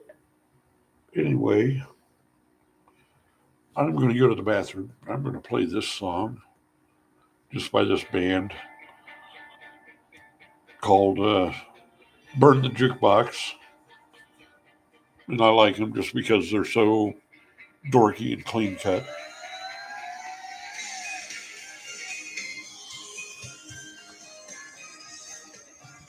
And I know you can't see that very well, but that's the state of the art, the best I can do. I will be right back.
They're so sickeningly sweet and straight laced and clean cut.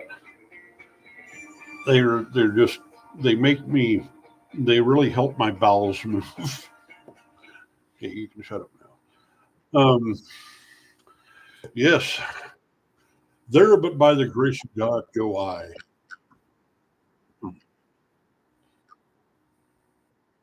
Let's do the police scanner here. Um, I can't really tell who all is here, or how many. It says one, but Hong Kong.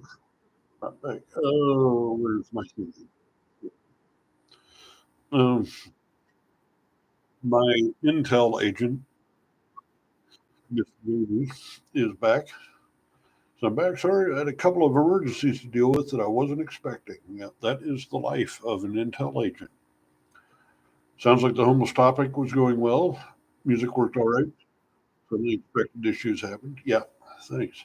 Yeah, it's always useful to have this feedback. Um, but yeah, it's so many people really do not understand how close they are to being homeless. You're just a paycheck away. A flat tire. I talked to one guy who was homeless. He had a family somewhere. He managed to get his wife and his kids off to some other relatives. But I listened to his story, and he wasn't really mentally ill. I mean, he was seriously bummed out, and it had been a very traumatic thing. But he said, "Yeah, I had a job and was kind of all right, being able to pull it together, pay the basic rent, and not riding high off the hog." And then he had a flat tire on his way to work, and his spare was also flat. So he was like 4 hours late to work. Uh, he had to deal with getting another tire, getting a tow, and it cost him a bunch of money that he really had not planned on spending on that. So he gets to work and he gets in a whole bunch of trouble with his boss for being late. And he's like, "But I tried calling, it was just beyond my control. Uh, sorry." Boss is like, "Well, don't let it happen again." And the guy, okay, fine. And then a week later, if I got the story right, it happened again. Um, Something with his car wouldn't start, and he couldn't get to work. And he floundered all. He didn't have money to take an Uber. He'd spent all his money getting the tire fixed, and he was a couple hours late to work. But he had called in and said, "Hey, I'm going to be late. This is beyond my control. Sorry." He goes into work, and his boss fires him on the spot. No fault of his own. No compassion. No sympathy. No, hey, let's see if we can help you out, and get you a new set of tires or whatever, you know, to solve this problem. Um, they just, and I kind of like, I was first, I was sort of in disbelief, and I was like, okay, what aren't you telling me? There's some real issues here that what really happened?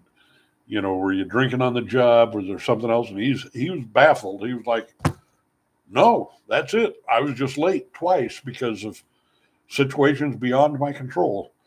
And I got fired. Um, I was already running out of money because I had to spend money on the car issues, and then I couldn't pay the rent. So we were, I think he said, like 2 or 3 days late on the rent, and the landlord had been looking for an excuse to jack their rent up anyway, which I think meant kicking them out. And so the landlord started eviction proceedings immediately, and then just bills and things just piled up. And even with his wife working and trying to take care of the kids, it just they got evicted. This was here in Topeka. And he went around to all the different Let's Help and Salvation Army and different agencies looking for help. And I've experienced this. And they're all like, sorry, we don't have any money. We don't have the funds for that. Our executive director just got a new car and just got a raise. But nope, we don't have any money for that. You'll call back in a month. Okay, we'll start the intake process, but this is going to take a couple of weeks. And in the meantime, go pound sand. Uh,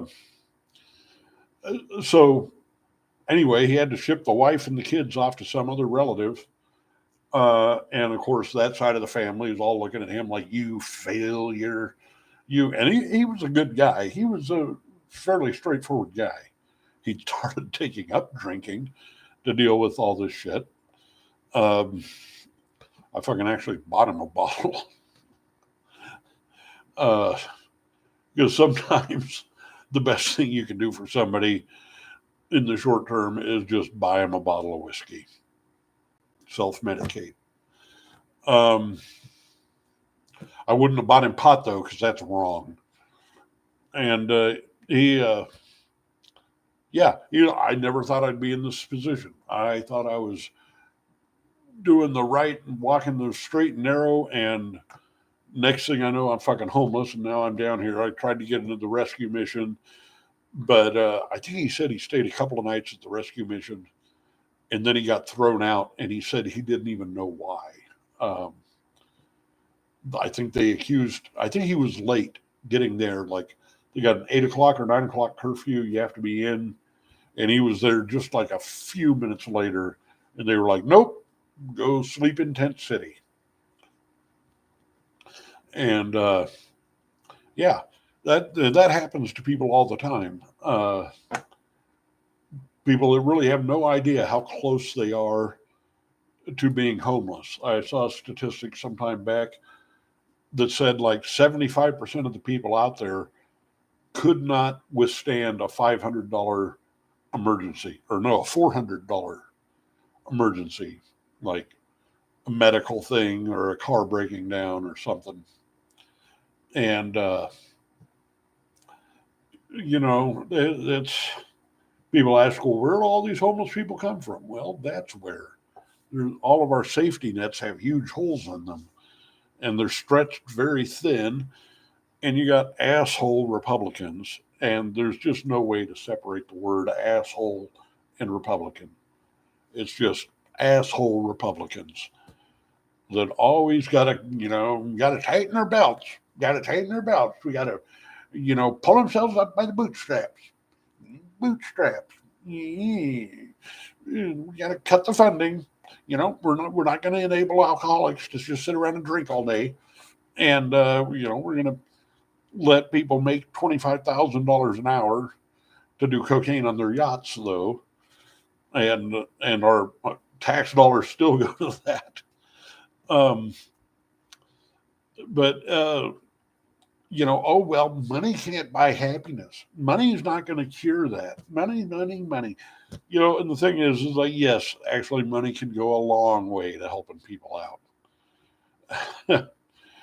It's sad but true, and this is a lot of people say this is end game capitalism, and then it's going to make orders artificial intelligence, right? Oh God, that's a whole other ball of wax. That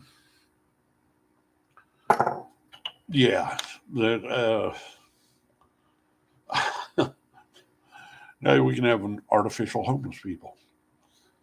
But yeah, it's mind-boggling when you think of all the technology and all the riches and wealth we have in terms of technology and the nice toys we have. And I can't think of living without my iPad, or my computer and a way to get online. And and the anti-gravity vehicles that are being kept secret somehow. It's not a secret anymore. Those those House Intelligence Committees, they admitted it. They had people up there saying, "Oh yes, this exists. We've had this technology for years." And it's like, well, what are we doing with it? What are we? Oh, well, it's in testing still. We're testing it. You know, and it's pretty obvious that big oil interests are wanting to keep that shit off the market. I'm always hearing conspiracy theories about the guy that invented a car that would run on water, and then the hydrolyzed electrical. And I built one of those hydrogen units, where you put a positive and a negative, and it spits off hydrogen on this side and oxygen on that side, and almost the exact right natural combination balance to run a car. And my old Volvo wagon, I miss that car. Um, I got it where it would run off of this hydrogen supply. Now it wouldn't run 100%, and that's why you get like the MythBusters. They fucked up that myth, and I swear they were paid to fuck it up. And they used that shitty logic, that Republican asshole logic, that they should know better if they're scientists. It's like, well, if it didn't work 100%, then that means it doesn't work at all. And they tried to build a version of the hydrogen, not a hydrogen fuel cell, but it's a hydrogen water reactor, basically. And they tried to make a car run on it 100%. And actually, that does work, but it takes a lot of doing to get the car to stable run. But you can build a smaller version and feed it into your carburetor, and you have to move it around with the computer and the air fuel mixtures and stuff, the software, uh, to get it to work right. But you can drive a car with that, and it'll use a little bit of gas, but the rest of it's the clean burning hydrogen. And the only exhaust on that stuff is water. It turns back into water. Hydrogen is such a wonderful element or gas, whatever it is, because you burn it and it turns back into water. Hydrogen and oxygen, H2O or H2O2 for hydrogen peroxide. Um, and it's easy to crack water. You just apply some electrical current, and it doesn't need a whole lot, really. I was able to do this running it off the car battery. And, there's no reason we couldn't have mass produced cars like that. We've had electric cars for a while now. Some of them, I think, are planned obsolescence. Like, what are the little cars that everybody got mad about? All the big pickup truck guys rolling coal. Every time we a Prius, yeah. Every time they see one, they got to roll some coal. I'm going to roll some coal because that little car is a threat to my masculinity. In my great big pickup truck that gets 2 miles to the gallon. Um, those cars were great until the battery goes dead, and then it's like $8,000 to replace the battery, and that is just planned obsolescence, um, or greed. Because they know everybody's going to. So when you see one of those for sale cheap, it's more chances are that the battery has gone out, is going out. The owner will just say, "Oh, all you need is a battery. It'll be just fine." But they will tell you it's going to cost you 3 grand to 8 grand. And Teslas, they were a little smarter about the batteries, and they have banks of batteries, individual batteries, so you just change out the ones that go bad. You rarely have to replace the whole thing, but there's still problems, and they catch on fire and they can't be put out by traditional methods.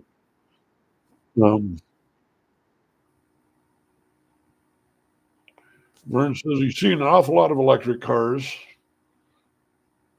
coming down on, yeah, costs are finally coming down on electric cars. Yeah. Um, I saw a video the other day that was talking about these Chinese manufacturers that are making like the transaxles with the electric motor on it. And you can basically buy these components and put them under whatever car you want. Some people are, refurbishing an old car. Neil Young had what was it, a Cadillac or a big old Lincoln Continental, like a big old 60s boat convertible. And he had a company in Wichita, Kansas, put an electric motor in it. This was years back. And the thing just weighed enormous tonnage. And it had like 30 big ass fucking batteries in the trunk. So it kind of drove down the street like this. But if you were very lucky on the right day and the right time, you could see Neil Young driving his electric Cadillac back up to Washington State from Wichita, Kansas. And you could see, and if you knew who it was and what he was doing, it was like, hey, that's Neil Young. Yeah. Chinese cars, Tatas.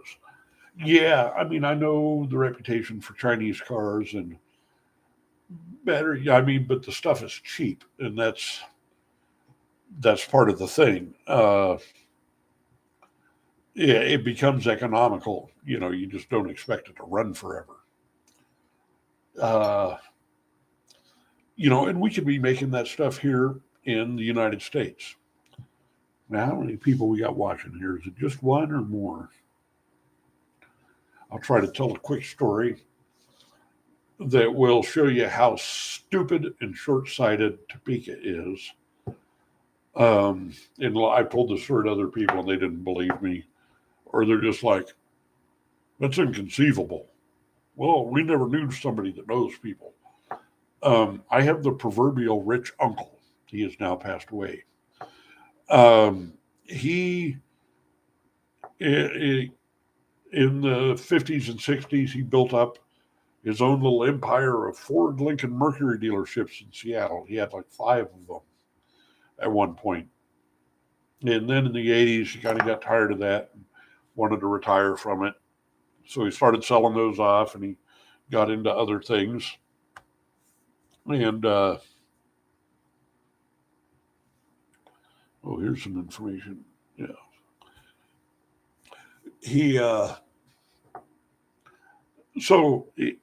retired. Then he and his buddy Lee Iacocca, he worked as a consultant for Ford for however long, and he had made his dime. He could have just retired and played golf for the rest of his life, but he and Lee Iacocca, who he knew from his time at Ford, started a company called Global Electric Motors. And what it was Jimmy Carter back in the late 70s had a presidential decree that told all of the car manufacturers that they had to develop an alternative fuel car. And this was partly in response to the big fuel crisis we had back then. And with that came billions and billions of dollars of government funding.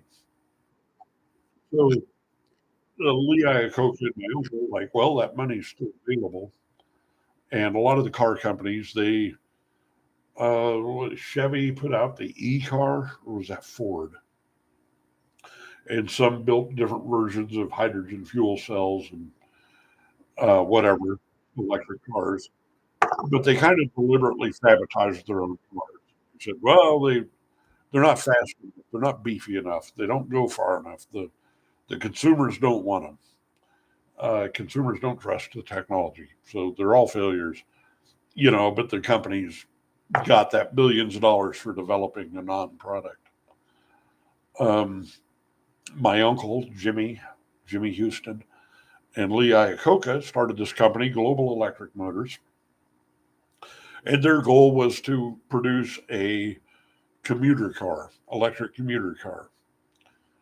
And I remember just the few times I talked to my uncle, he would tell me, well, the battery technology is just not there yet.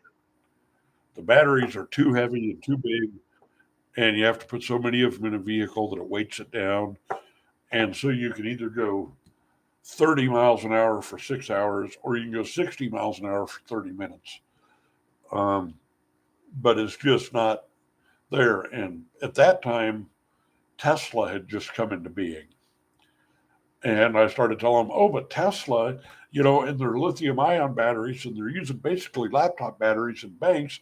And my uncle was just sort of like, blah, blah, blah, blah, blah, blah, blah, blah, don't want to hear it. Didn't really care. Um, and what they were doing was they built all these little cars that you see on college campuses or in factories.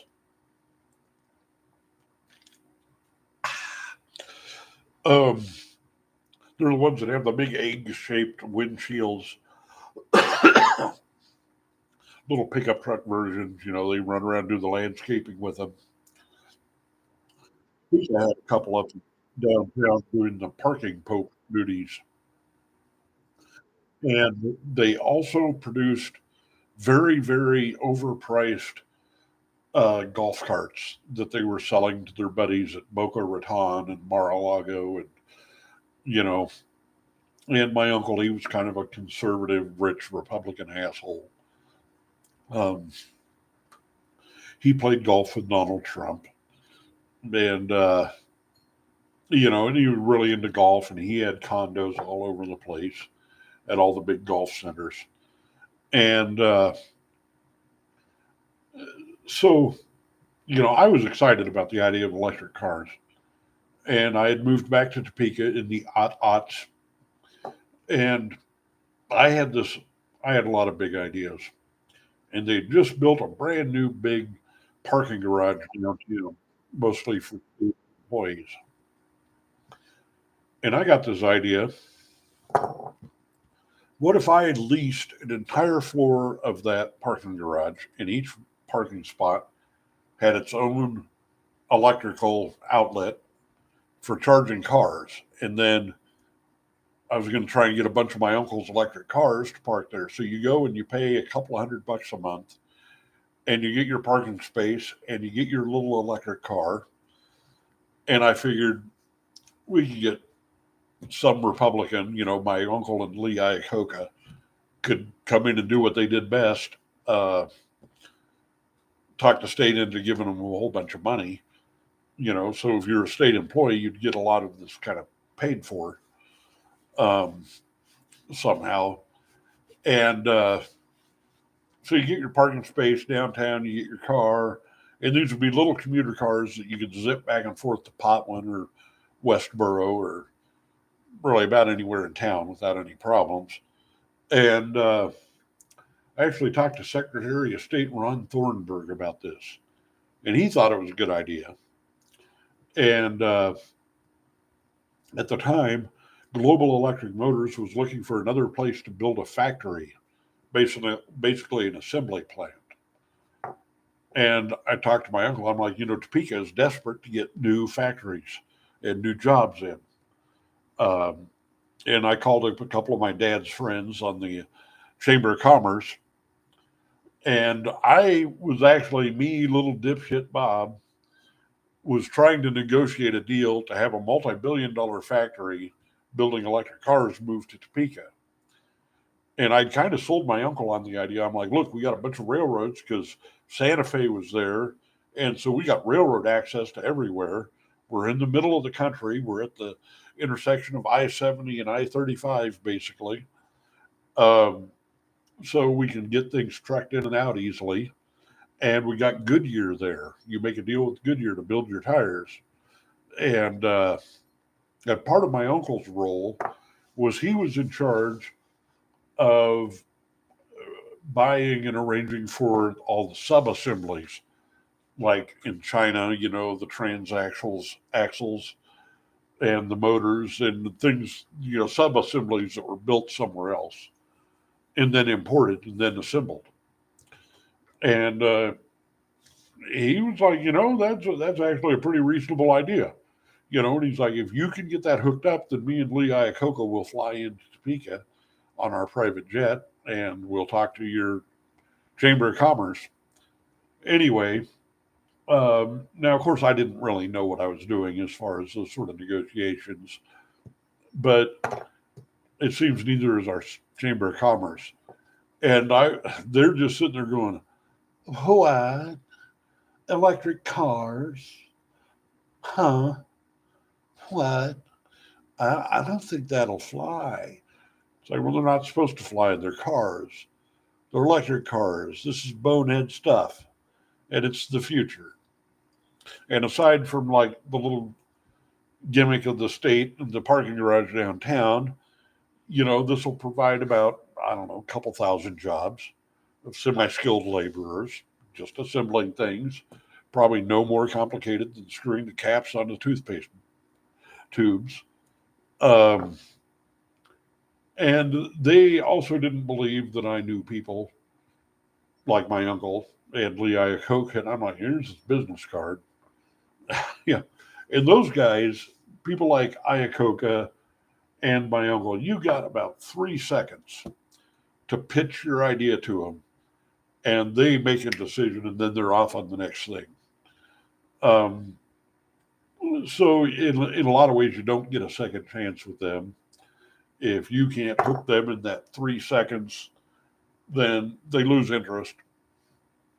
And my uncle probably thought he was being just magnanimous by listening to, little nephew Bobby's funny little idea. Um, but it also, I did a good job of pitching Topeka. Anyway, the Topeka Chamber of Commerce and Go Topeka fucked it all up. And my uncle was like, we got the plane waiting. We'll fly in and we'll seal the deal. You just have to, you know, they just wanted something they could take seriously. And, you know,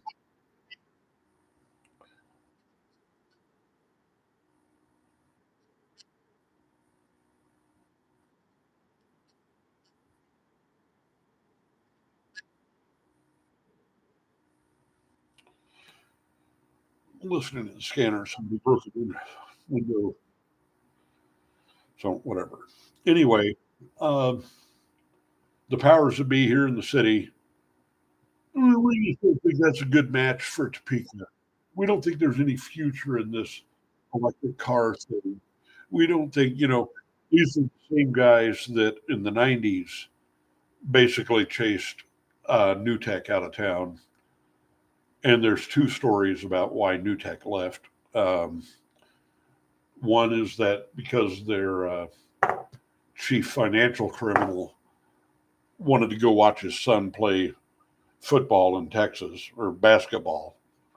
So he had the whole whole company move down there. And then I understand NewTek wasn't really even asking the city for much. I don't, maybe some tax abatements. Um, but they wanted to expand their whatever they're doing downtown, and the city was just like, no, fuck you. And NewTek was having a real hard time attracting big brains, people with the technical skill and stuff to come move to Topeka.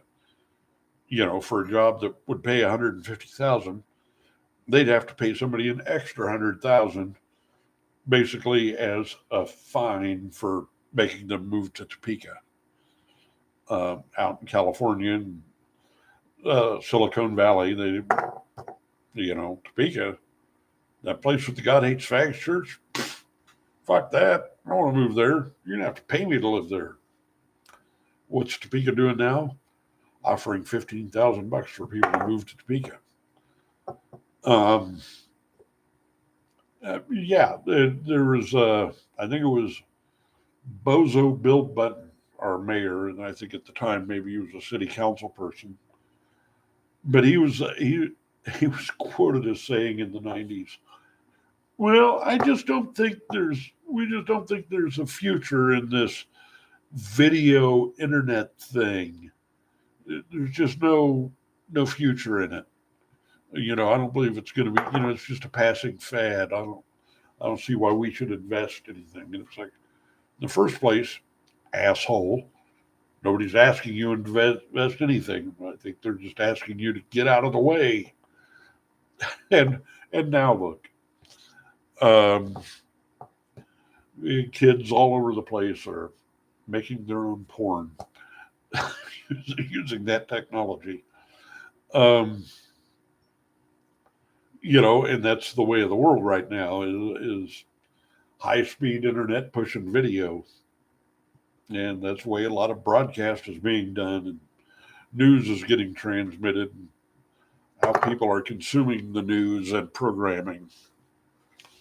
But that just shows you how short sighted and stupid. I mean, just boneheaded, brain dead, stupid the people that run Topeka are. And yeah, so, we'll never know if Topeka ever could have had a electric car assembly plant here. Uh, my uncle and Lee Iacocca have both passed away now. The company still exists. I think it's publicly traded now. I think it's doing okay. It's still in business anyway. Um, but now I have no connection to it. And, and you wonder how many other stories there are like that. I've heard of a plastic factory. A guy wanted to come in and spend a few $1,000,000 building a plastic factory in Topeka, and the city basically told him to fuck off. Yeah.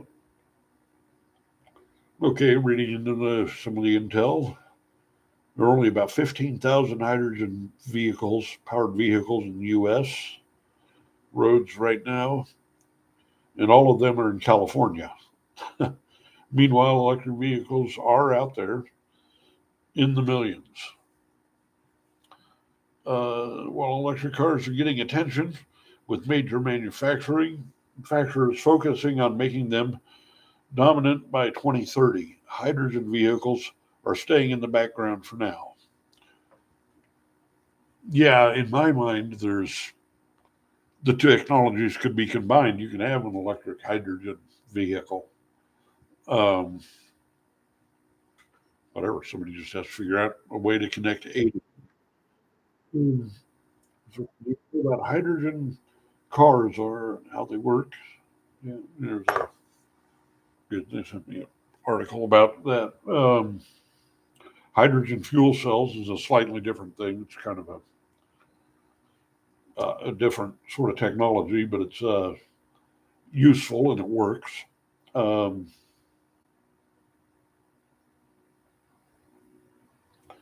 Yeah, Topeka and Shawnee County are willing to lose the NHRA, and they already lost NASCAR and also the Country Stampede. That track out south of town, out by Forbes, Heartland Park, suckered that guy into buying it. I'm not sure exactly what all happened with that, but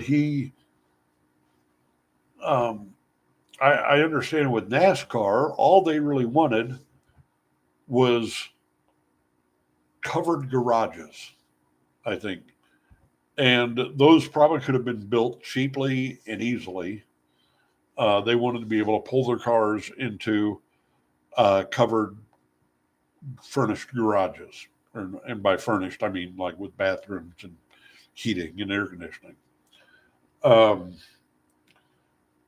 I've heard that was their main beef. But the guy, Heartland Park, probably would have done that, but they needed some funding or something. And the city just shit all over him. And then they taxed him out the wazoo. There's some stuff about the infrastructure out there This sounds to me, it's like, wait, that's not old enough to be crumbling already. I mean, that's not even 20 years old, is it?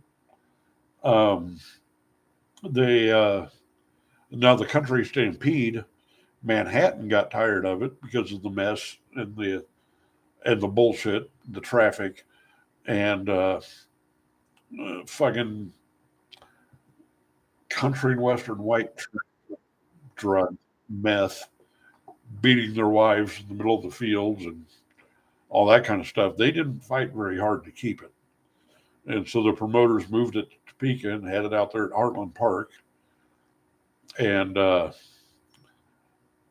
God didn't seem to think that was right. So God sent giant rainstorms to come rain the thing out each year.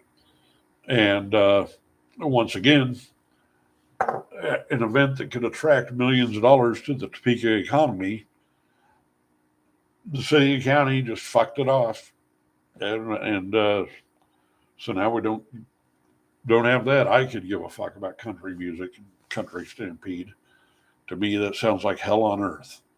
To go stand out in a hot field or in a huge rainstorm with a bunch of people that would normally be kicking my ass at Denny's.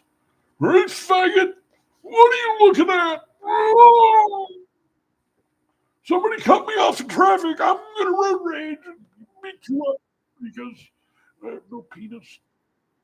You know, but that's money. It was money that would be coming in. Uh, Hotels, motels, restaurants, if we actually had any restaurants.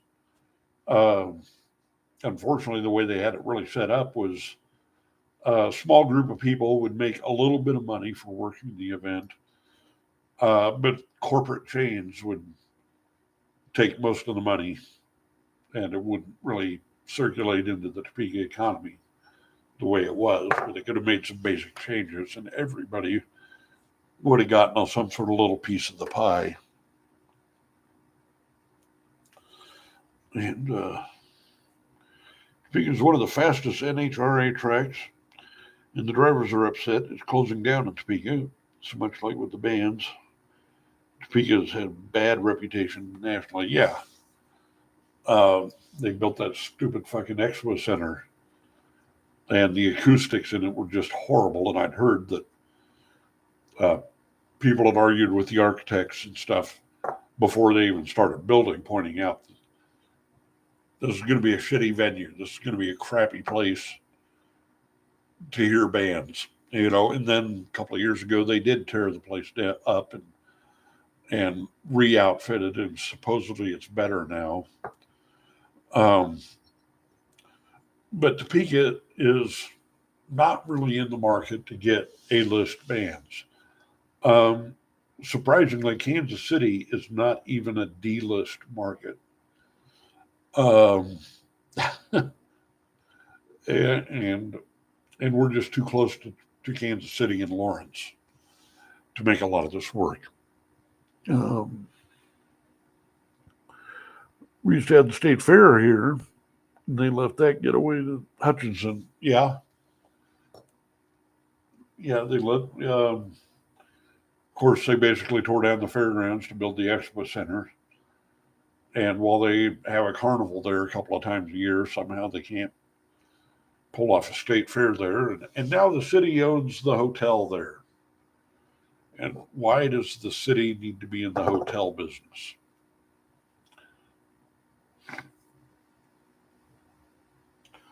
Yeah. Topeka just has a death wish. And a lot of it is just that ignorant black and white thinking, absolutist thinking. It's either this or that. It's either one or the other. We can't think of any other way to do anything. We can't have both because this or that.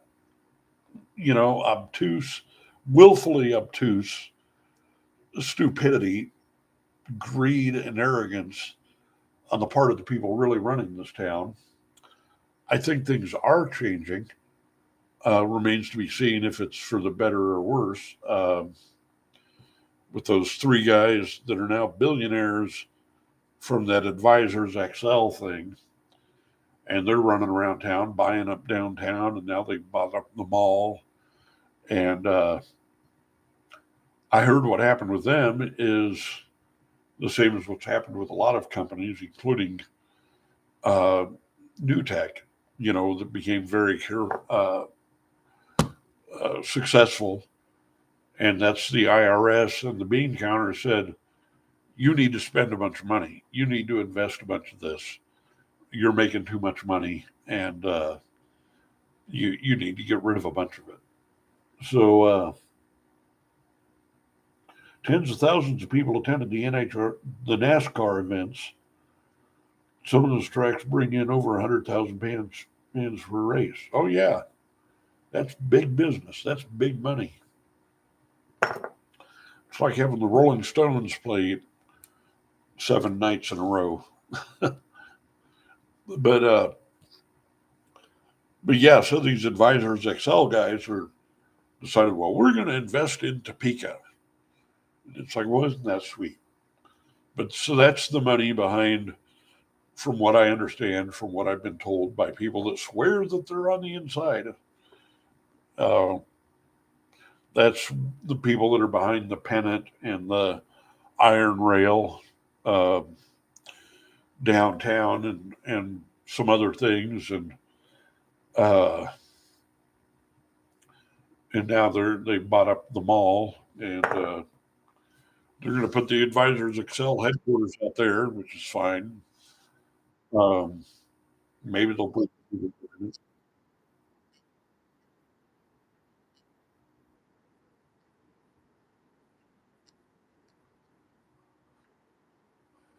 somebody's honking the horn.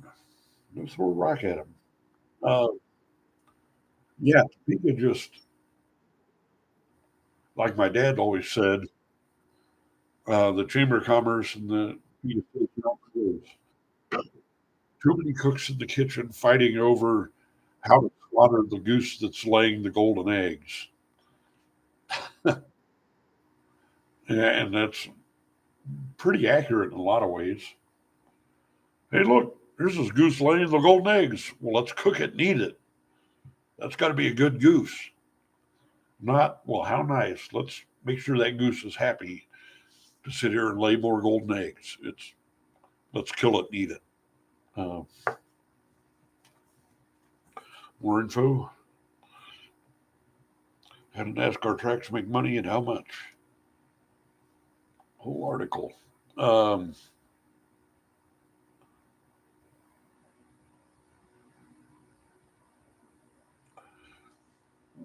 my crying eyes. This is a publicly traded company, the only company owning NASCAR tracks on Wall Street. It releases quarterly reports, details expenses and revenue. These reports allow a deeper look into the financials of the sport. Back in 2019, Speedway Motorsports Incorporated left Wall Street and went private. Also in 2019, NASCAR purchased International Speedway Corporation, bringing their portfolio of tracks under the family owned NASCAR banners. Dover Motorsports and hosted events at Dover International Speedway and Nashville Super Speedway in 2021. How do they make their money? Companies reported 5,786,000 in attendance revenue from both tracks. Though I assume that's probably just ticket sales. Um, I know people spend hundreds of dollars to get tickets, and you can park and camp on the infield, and people pay a couple of $1,000s to drive their RV into the infield and camp there for the course of the races. During the Dover race, the track was limited to 20,000 attendance of the 60,000 capacity. The race at Nashville sold out. I don't understand why it was limited like that, but whatever. Nashville Super Speedway attendance was 38,000. Dover International Speedway attendance was 20,000. In 2019, when the stands were full capacity, the company brought in 5,786,000 in attendance. Dollars. How much do they spend? Additionally, the company estimated its 2021 expenses will be 11 to 11.5 million. A lot of part-time staff is required on race weekends, while they work with a thinner crew for most of the rest of the. And I'd point out that I was during COVID. Uh, Most of the costs of 2021 went to the Nashville Speedway, Super Speedway, a track that sat dormant for 10 years ahead of this year's race. Attendance has chump change in the world of NASCAR. Yeah, here we're getting to it. We're living in a digital world. 26,750,000 in TV revenue was generated for the tracks from the two race weekends. 26 million. So that's $13 million per race. That's the track's portion of the TV revenue alone. Actual television revenue is much higher. June of 2021, Nashville Super Speedway, NBCSN viewers, 2,600,000, ratings 1.4. Dover, 2.4 million, ratings 1.15. NASCAR TV revenue is one of the largest incomes for the sport. The funds are split between the tracks, teams, and NASCAR.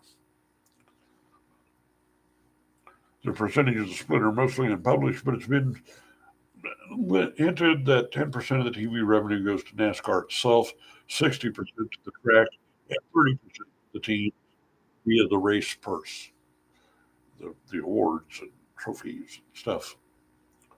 Um, Kind of skimming through there. Yeah, that's big money, that Topeka was turning down.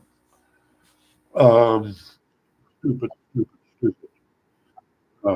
I am no fan of NASCAR and NASCAR culture. And it's kind of like a lot of bands like Guns N' Roses. I didn't mind the band so much, but it was their fans that sickened me. Whatever. They made money, a lot of money for other people. Um, Practically deserted. Yeah. Yeah. Um, yeah. So, I mean, Topeka just chased that money away. We don't want that kind of money. Well, guess what, Topeka? You got a white trash town. You got a bunch of beer bellies on Harleys and driving pickup trucks, um, driving up and down Wanamaker, cussing at each other. You got people strung out on meth. You got a bunch of. It is a redneck town. Why not give them the NASCAR? Stupid, stupid Topeka. It's just mind-boggling. Um, the city can't retain these things, and a lot of these things are not really asking for much. Um, yeah, yeah, it's crazy. What do we got here?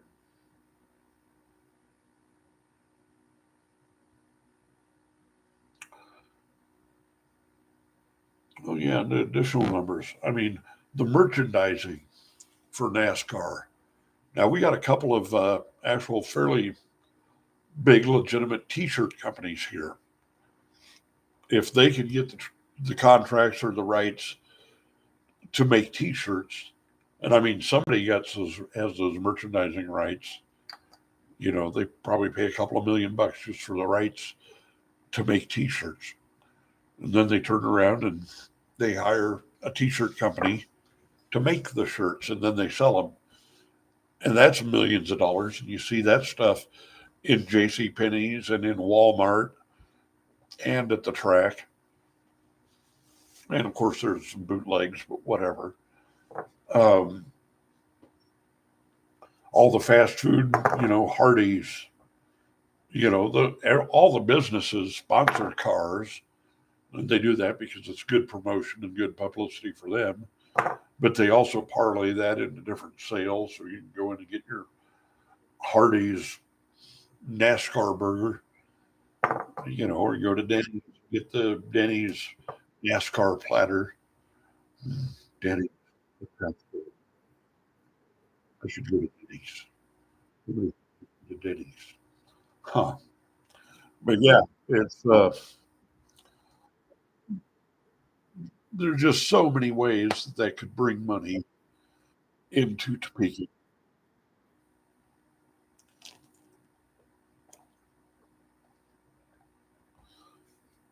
But they fucked it all up.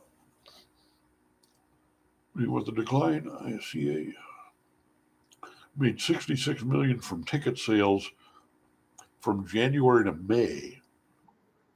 It's down from almost 69 million from the same time last year.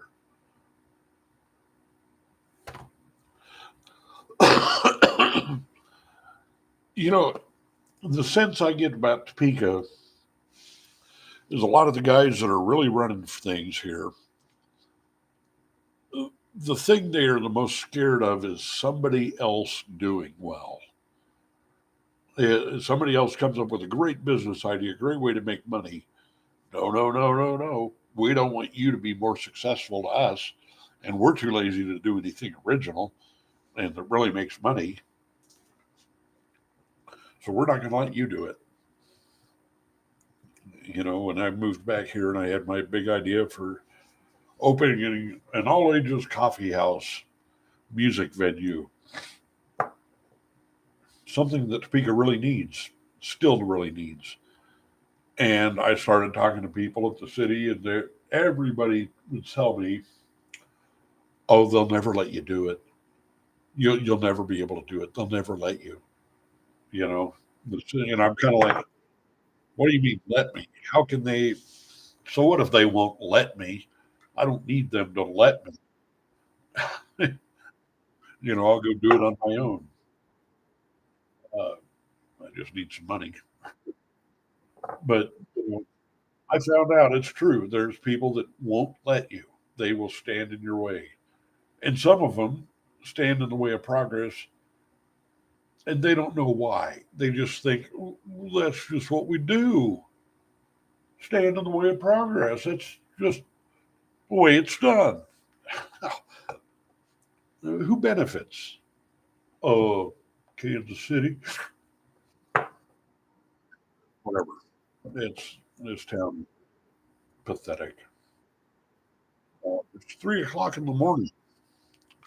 It'll be a good time to go to Denny's if somebody wanted to come. Yep, go to Denny's.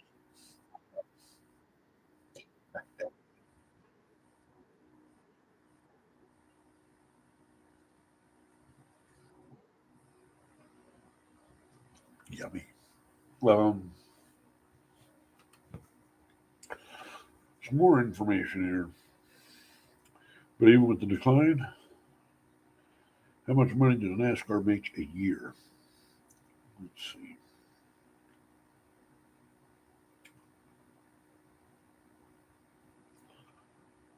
NASCAR is one of the most popular sports in America, with millions of fans attending races and watching on television each year.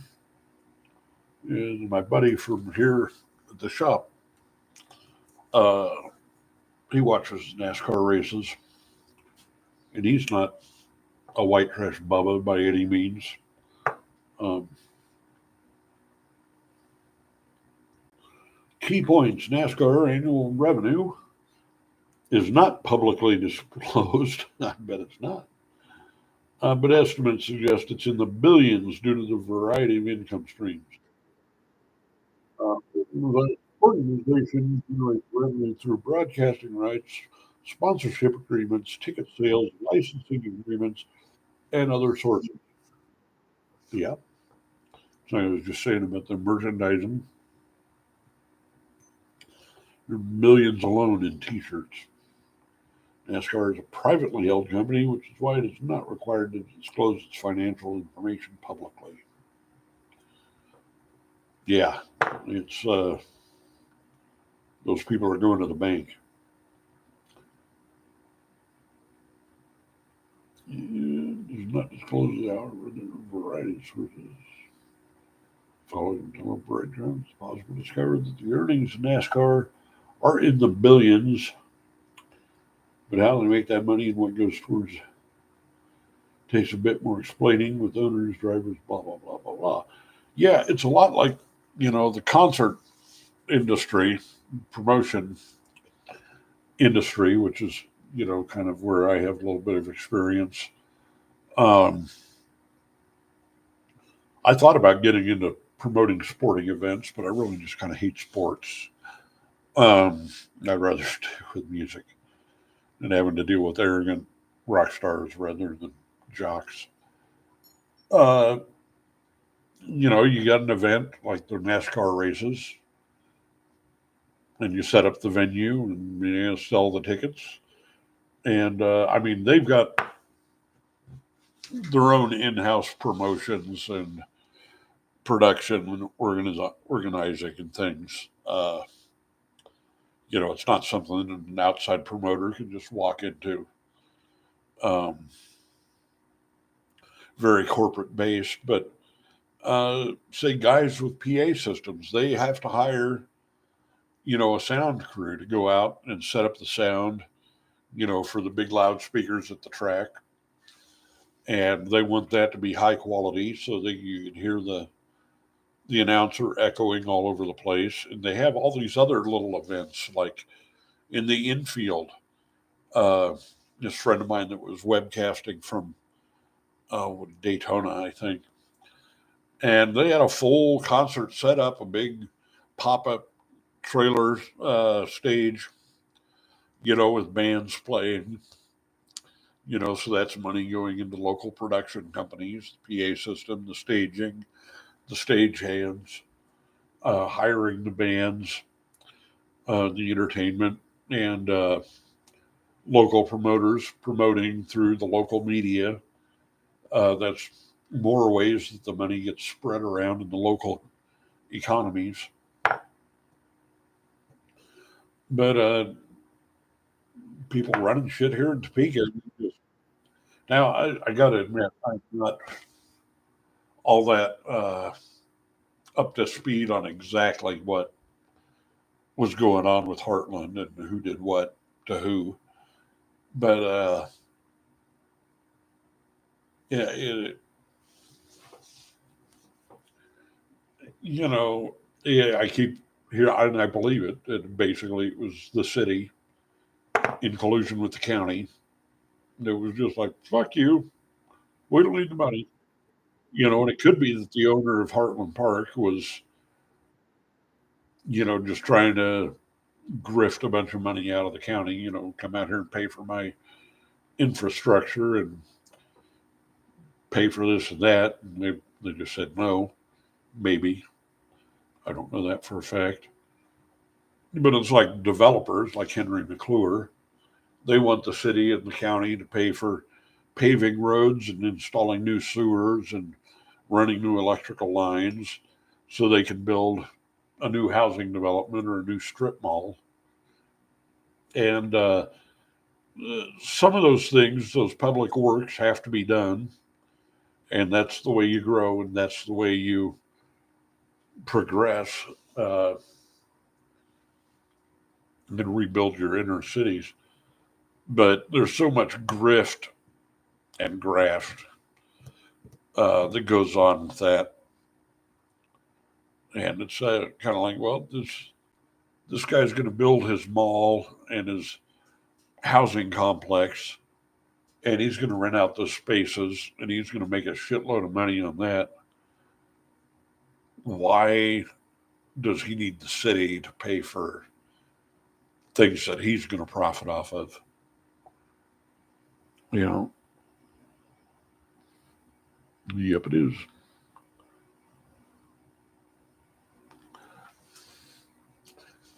Yeah, and it's like, well, if it's such a great and profitable idea, then why do you need the city's money?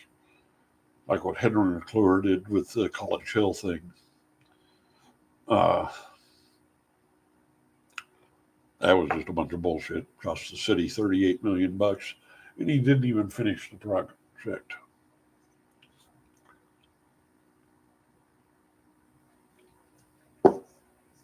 But I've been running my mouth for more than 3 hours here, and I got nothing accomplished as far as uh, building these Tesla Spirit radios. Surprise. Um, Sounds like Advisors Excel at work. Yeah. I know the last couple of years everybody's been running with their yeah,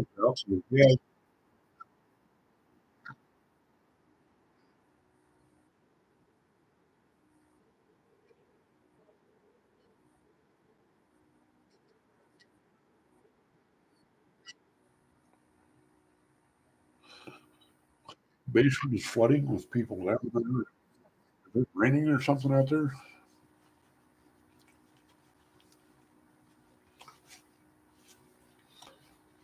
And then I do know that Advisors Excel has put a lot of money into the community, and they kind of brag about how we're investing in Topeka.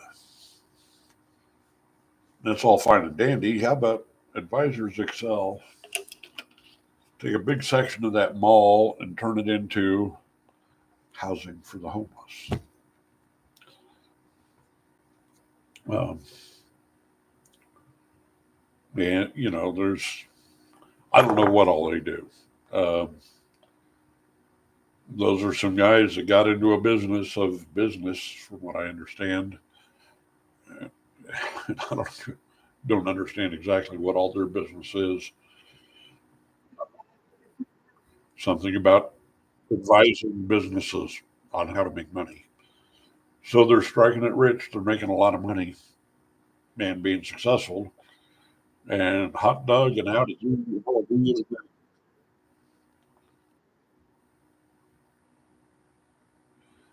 Uh, and if they're going to spread it around locally, that's fine. That's great. Awesome. Way to go, fellas. Um, but there's sometimes when money gets spread around, it really just makes things worse. I don't know with them. I don't know what all they financed and stuff, but it's probably going to shake up some of the old school old people that are been running the city for the last 70 years.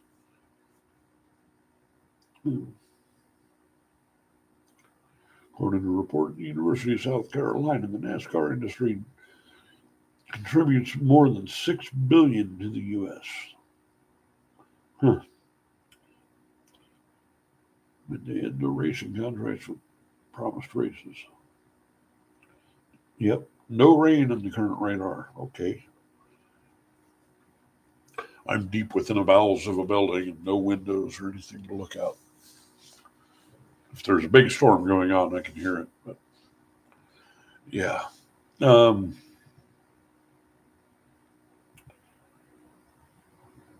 yeah, Topeka just fucks itself every chance it gets. And a lot of us are just mean and bitter and growing older. And a lot of ill content. And it seems like nothing ever really changes, nothing gets done. There is some wealth here in Topeka, and I remember hearing people saying years back that, uh, oh, once the real money comes, yeah, we got some millionaires, we got some pretty rich guys, but real money, and they're talking about people with 40, $50 billion. And those people tend to be assholes. I don't think you can make $1 billion without being just a huge fucking greedy, heartless asshole. I think the very act of acquiring that money necessitates the destruction of other people's lives and the ruination of other people. Um, that's all money that's coming out of the mouths of babes, so to speak. Um, yeah, it's it sucks. Uh, well, nobody's volunteering to come and get me and take me to Denny's or IHOP, so I might shut down this Yak Shack and walk on home. Uh, the what is Advisors Excel done for Topeka? I'm scratching my head. Well, I'm not sure. I mean, supposedly they've been behind a lot of this push to revitalize downtown, and uh, and they've managed to get some shit done down there. Um, but it seems like a lot of it is just jacking up the cost of rent, uh, harder and harder for new businesses, small businesses to really get in there.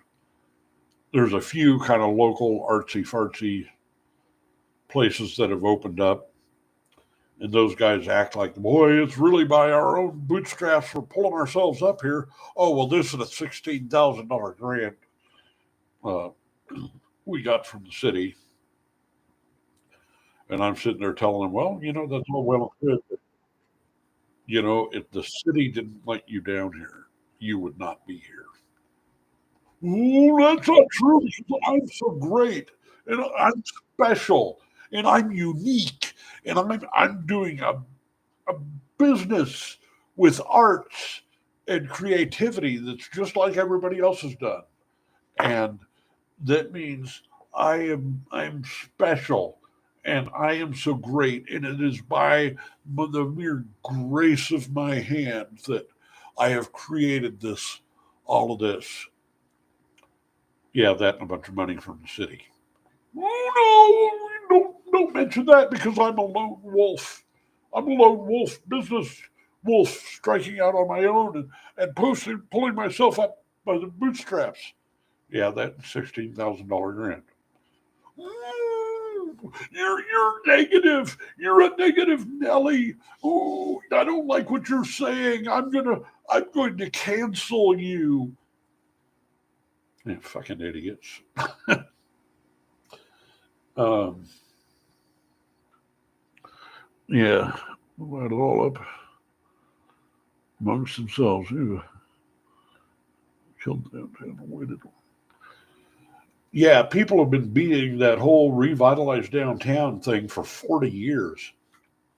I mean, I remember I was a teenager. One of my first jobs was working for Downtown Topeka Incorporated, pushing a barrel up and down Kansas Avenue, sweeping up cigarette butts and pulling up plants from the sidewalk and that sort of thing. And even way back then, there was a hell of a lot more going downtown, but they were still beating the drum of we got to revitalize downtown Topeka. And you had the Palace was going and had some kind of cool stores in there, and Crosby Place. Um, and then they just let a lot of stuff just rot, and everybody blamed Westridge Mall. I remember Charles Marling he threw a big fit when White Lakes Mall opened in the '60s. Uh, but Westridge Mall, that's going to be the death of Topeka, death of downtown. He was kind of right, but not for exactly that reason. A lot of stuff just went and moved out to the Wanamaker corridor, and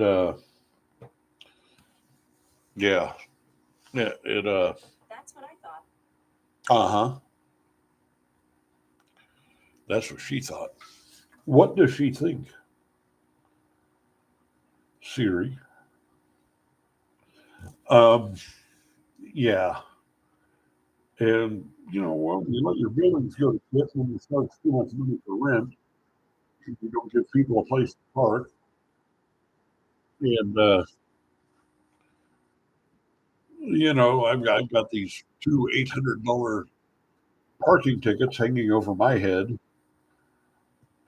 so I make it a point whenever I do go downtown, if I manage to spend any money down there, to tell them, like, I avoid spending money downtown because I got these two parking tickets that I should not have got. And they went into collections, and now somebody thinks I owe them $800 for two parking tickets. And fuck you. I'm not, you know, I enjoy classic mean. I go down there sometimes in the daytime. Sonic music, every now and then I need something there that, you know, but another thing that, the whole online marketing, Amazon, and just the ability to order things online has really taken a huge chunk out of real retail, especially mom and pop retail. Unless you're Walmart or Best Buy, you know.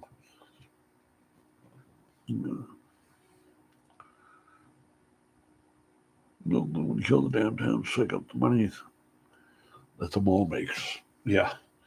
Well, the mall hasn't been making much money from what I understand. But now these Advisors XL guys have bought it. And at least they're local. The people that had owned it were some New Jersey company, corporation, that didn't give a shit. And I heard there was things that were crumbling and just falling apart at the mall because they refused to do any real upkeep. But, you know, uh, from what I understand, the merchants that are out there now are happy and hopeful. Hope it works out for them.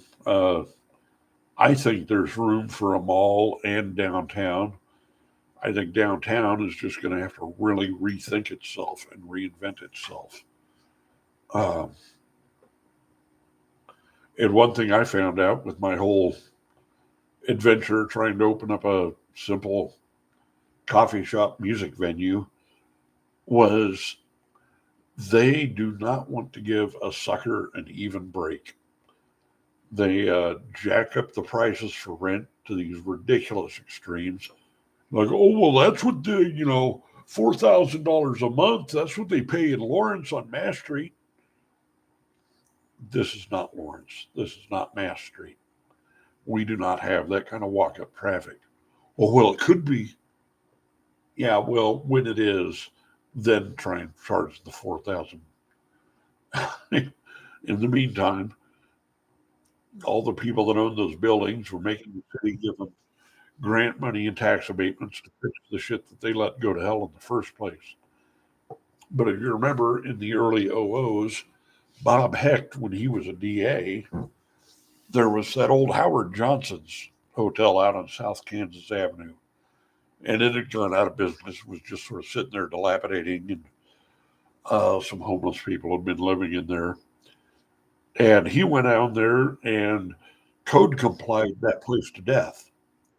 For some reason, the county DA took it upon himself to act as code compliance.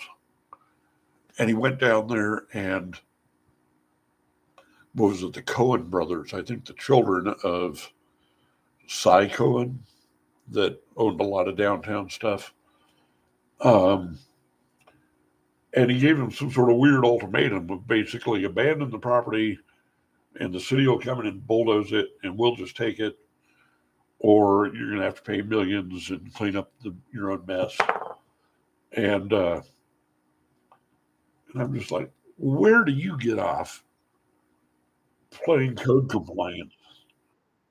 Uh, how is that your business? To do that and to so specifically pick out a piece of real estate that your buddy who owns a big car dealership happens to have his eye on. So that was a Briggs or Bozarth. that ended up expanding their whole garage, their whole car lot onto that property. And downtown that actually isn't doing too badly at all. It's doing better than it was, but there's still an awful lot of empty storefronts. Um, and there's nothing really to do down there, especially at night. I've gone into the Pennant a couple times, but it closes at 10 o'clock. Uh, the Celtic Fox closes down at 10 basically, and then their kitchen anyway, and then their uh, yeah, there's not a whole lot going on down there. Discrimination, man. They ran all the Jewish marks out.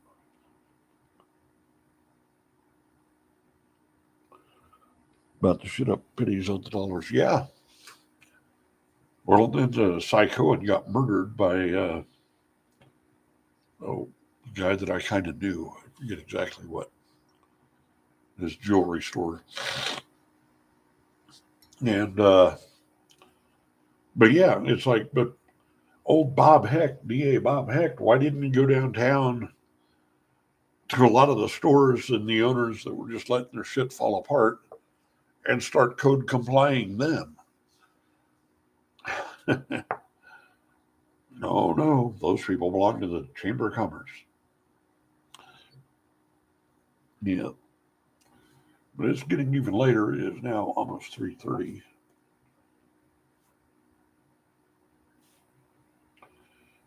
The death of downtown, Midwest cities after nothing special compared to the charm of those on the coasts. Right. Another article my intel agent sent me. Midwest cities offer nothing special compared to the charm of those on the coast, says a researcher. Is the heartland dying for transplants? Um, yes. I'm going to have to go through and read this. Yeah, COVID-19 certainly didn't help. Um, a lot of greed and stupidity and lack of any forward thinking. And in Topeka, it's just people seem scared to death that somebody else will do well. Nobody wants anybody else to be successful. And when I was searching for places downtown, that Ann Adams, who was H.C. Paul's concubine, uh, she blatantly, like, what are you trying to do? And I'm like, well, I want to open a coffee shop that's also a music venue. And she's just practically spat in my face. Like, well, I'm good friends with the owners of the Classic Bean, and there's no way I'm going to let another coffee shop open downtown to compete with them. I just won't let it happen. And she pretty much turned around and slammed the door in my face, basically told me to fuck off. And let me know that it's like that downtown Topeka Incorporated would basically be against me if I tried to do this. Those fuckers. And I years later I talked to the owners of Classic Bean and they were just like, what? We wouldn't give a shit about another. There has been other coffee shops open. What the fuck?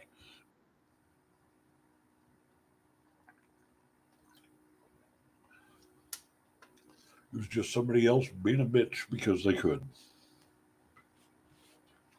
But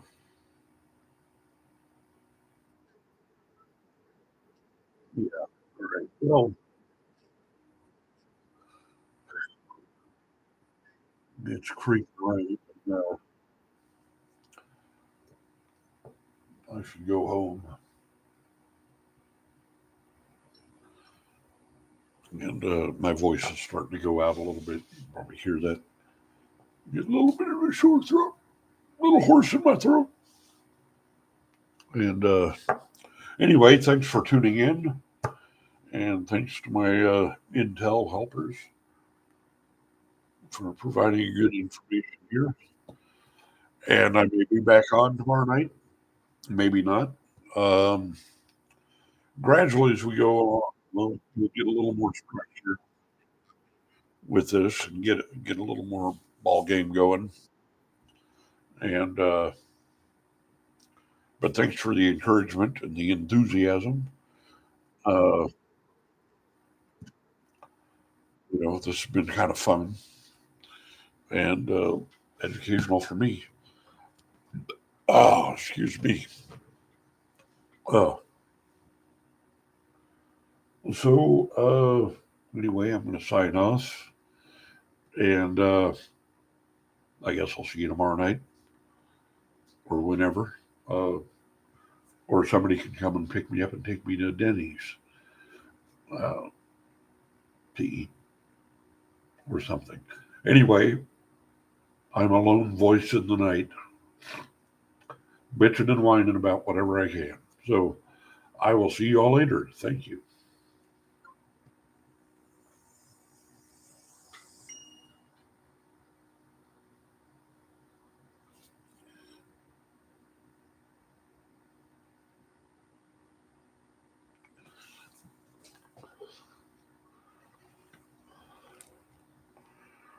Post for 30 days.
Oh, the YouTube is still running.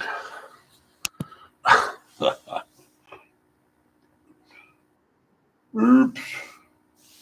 Hello, YouTube. It's time to.